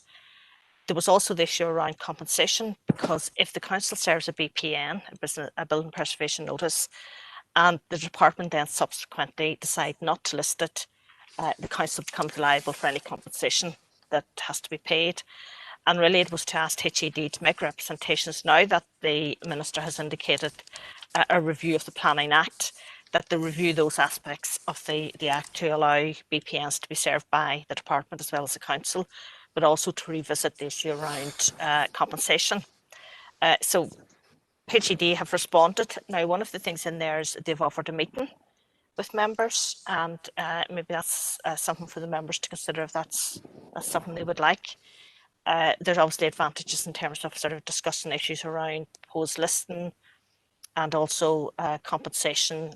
We also have here correspondence from the Department for Infrastructure around the call for evidence for review of the Planning Act, and maybe it'd be worth teasing out with HED how they could make representations to the department as well as the council in terms of looking at the legislation around all of those things, so that the onus is not put on the council to carry out and to serve BPNs, and then, as I say, the added concerns around the compensation. So it's for members to consider if they feel that a meeting with HED would be appropriate. Thank you, Deirdre. Members, far be it from me to lead or suggest to you as to what you want to do, but we have had issues with HED, not just on BPNs, but on other matters in regard to applications that have come across our table. So maybe it would be worthwhile to have a meeting with them sooner rather than later. Councillor Thompson Earl. Thank you very much, Chairman, and thanks, Deirdre, for that. I think I know been on this committee for quite a while, and through council in general, we have heard various issues about HED, and I think it's an ideal opportunity for people who have concerns to be able to put them to HED in person. And so whether that be virtual or maybe face-to-face, hopefully, that can be done. So I formally propose that we do have a meeting with HED in the not too distant future. Thank you, Chair. Thanks very much, Earl. Councillor Feely, Anthony? Yeah, I think it'll do me no harm. I need to get a bit more information on it, and I'll be happy to second that. And I say more than likely be a virtual meeting, so happy to second. Thank you very much, Anthony. Members, are we all happy with that proposal that we set up a meeting with HED? I see nods of approval rather than shakes of disapproval, so I take that as agreed. Thank you very much indeed. There is another item, I think it's uploaded to the portal in regard to the review of the Planning Act, as Deirdre has just highlighted. And I note that I think the replies have to be back the 15th of March. So that's correct, yeah. So maybe, does Alison want to comment? I'm bouncing over Kim even. No, that's fine, Chair. Thank you. Happy to. I suppose it's really just to get a view from members. This is the first review of the planning legislation, and as you've indicated, Chair, there's quite a tight time frame for responses. If members, this is really a call for evidence piece, so if members were minded, we could certainly draft a response based on maybe some of our experience in the last number of years. It would have to go, I think, to Regeneration and Community, Chair, to allow the submission in advance of the timeline, or sorry, the deadline, given that the Planning Committee isn't until the 18th next month. So if members were supportive of that, I think we do have a good feel for the issues that we have encountered and that members have expressed previously. Could I suggest, before I get a proposal coming in from that if that's the route that we're going to go down and say that we want to do that and it'll come to Regen Committee, that the committee members of the Planning Committee are kept in the loop, and maybe when that is sort of complete from the officers, that maybe it's circulated to Planning Committee members for their comments prior to actually being put on the agenda for Regen Community, because we are fairly close to the coalface. But look, that's just my thoughts from the Chair. Councillor Coyle, John? Thank you, Chair. No, I concur with you. I would, when the officers have it done, that it would be shared with us, and then if members had other comments for the Regen and Community Committee. That's great, John. Thank you. Do you have a seconder for that proposal? Sorry, Chair, Deirdre. Can I just add, obviously the review of the Act is quite an extensive document, and we are daily learning about things that are causing us concern, and the most recent is around revocation. And I know there's pressure put on the department to revoke certain planning applications that members of the public feel shouldn't go ahead. And what members may not realise is that if the department does choose to revoke those applications, the council pays the compensation. Now, that only became evident last week, So there's lots of things in that act that I think needs reviewed. Now, officers are aware of quite a few things at the moment around, as I say, historic buildings, around predetermination hearings. We have issues around advertising and the cost of it, and I think that needs to be reviewed. And there's sort of those big issues that we can pick up on, but there's a lot of small issues in there that I think requires a more fundamental review by officers together with the planning committee and other members around issues, and the time frame that is given just doesn't allow for that. So whereas we can pick out the big stories, and I would ask members if they are aware of any issues, please feed them back to us and we can pull something together. But I do think we have to raise an issue with the department that it needs to be either a bigger issue in terms of a fundamental review and workshops and whatever with the different councils and members and other interested bodies like the RTPI and our various consultees, that they're all sort of involved in that. But I really do think that sort of just to have a very short period of calling for evidence doesn't allow for that sort of full review of the Act. So it's just sort of maybe to highlight that as an issue. Could I go back to Councillor Coyle, John? Bearing in mind what Deirdre has just said, and there is a short turnaround, would you be so minded to include in your proposal that we write separately to the department, highlighting our concerns around matters that may not come up properly within this consultation, and that a wider piece of work is required because of issues that are just coming to light, and look for either an elongation of the period for reply, or to actually have a completely different process put in place and have a more fundamental review? Would you be happy with that? Yeah, I concur with Deirdre what she has said, and I will, the letter go back. It's good that planning committees, we should be engaging with the department on issues, and as Deirdre says, there is, fundamental issues that are daily ones, but there's only ones that are coming to light now, so they need to be addressed. So I will add that into my proposal, so the two will be wrapped in one. Thank you. Thanks very much, John. Councillor Robinson, Paul, are you coming in to second that proposal? Chair, does that include the special environmental services? Can we put in where they holding up planning, applications in the farming industry? And that probably doesn't apply to the Act. The only relevance there would be the period for response, and that's already in there. They've got 21 days to respond to planning applications. So it's unlikely that that would be changed, would affect that. No, I just was asking. That's okay, Paul. Thank you. Look, we've got a proposal in regard to the consultation. Are we all happy to agree? Yep, I see nods of agreement. Thank you very much indeed. Right, I'll move on to item 9. Any urgent and relevant business? None has been notified to me prior to the meeting, so I'll take that as none.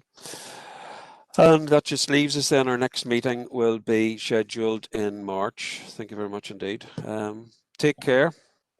Thank you very much for your input. Yeah, and enjoy the rest of your evening. Cheerio. Thank you, Chair. Thank you.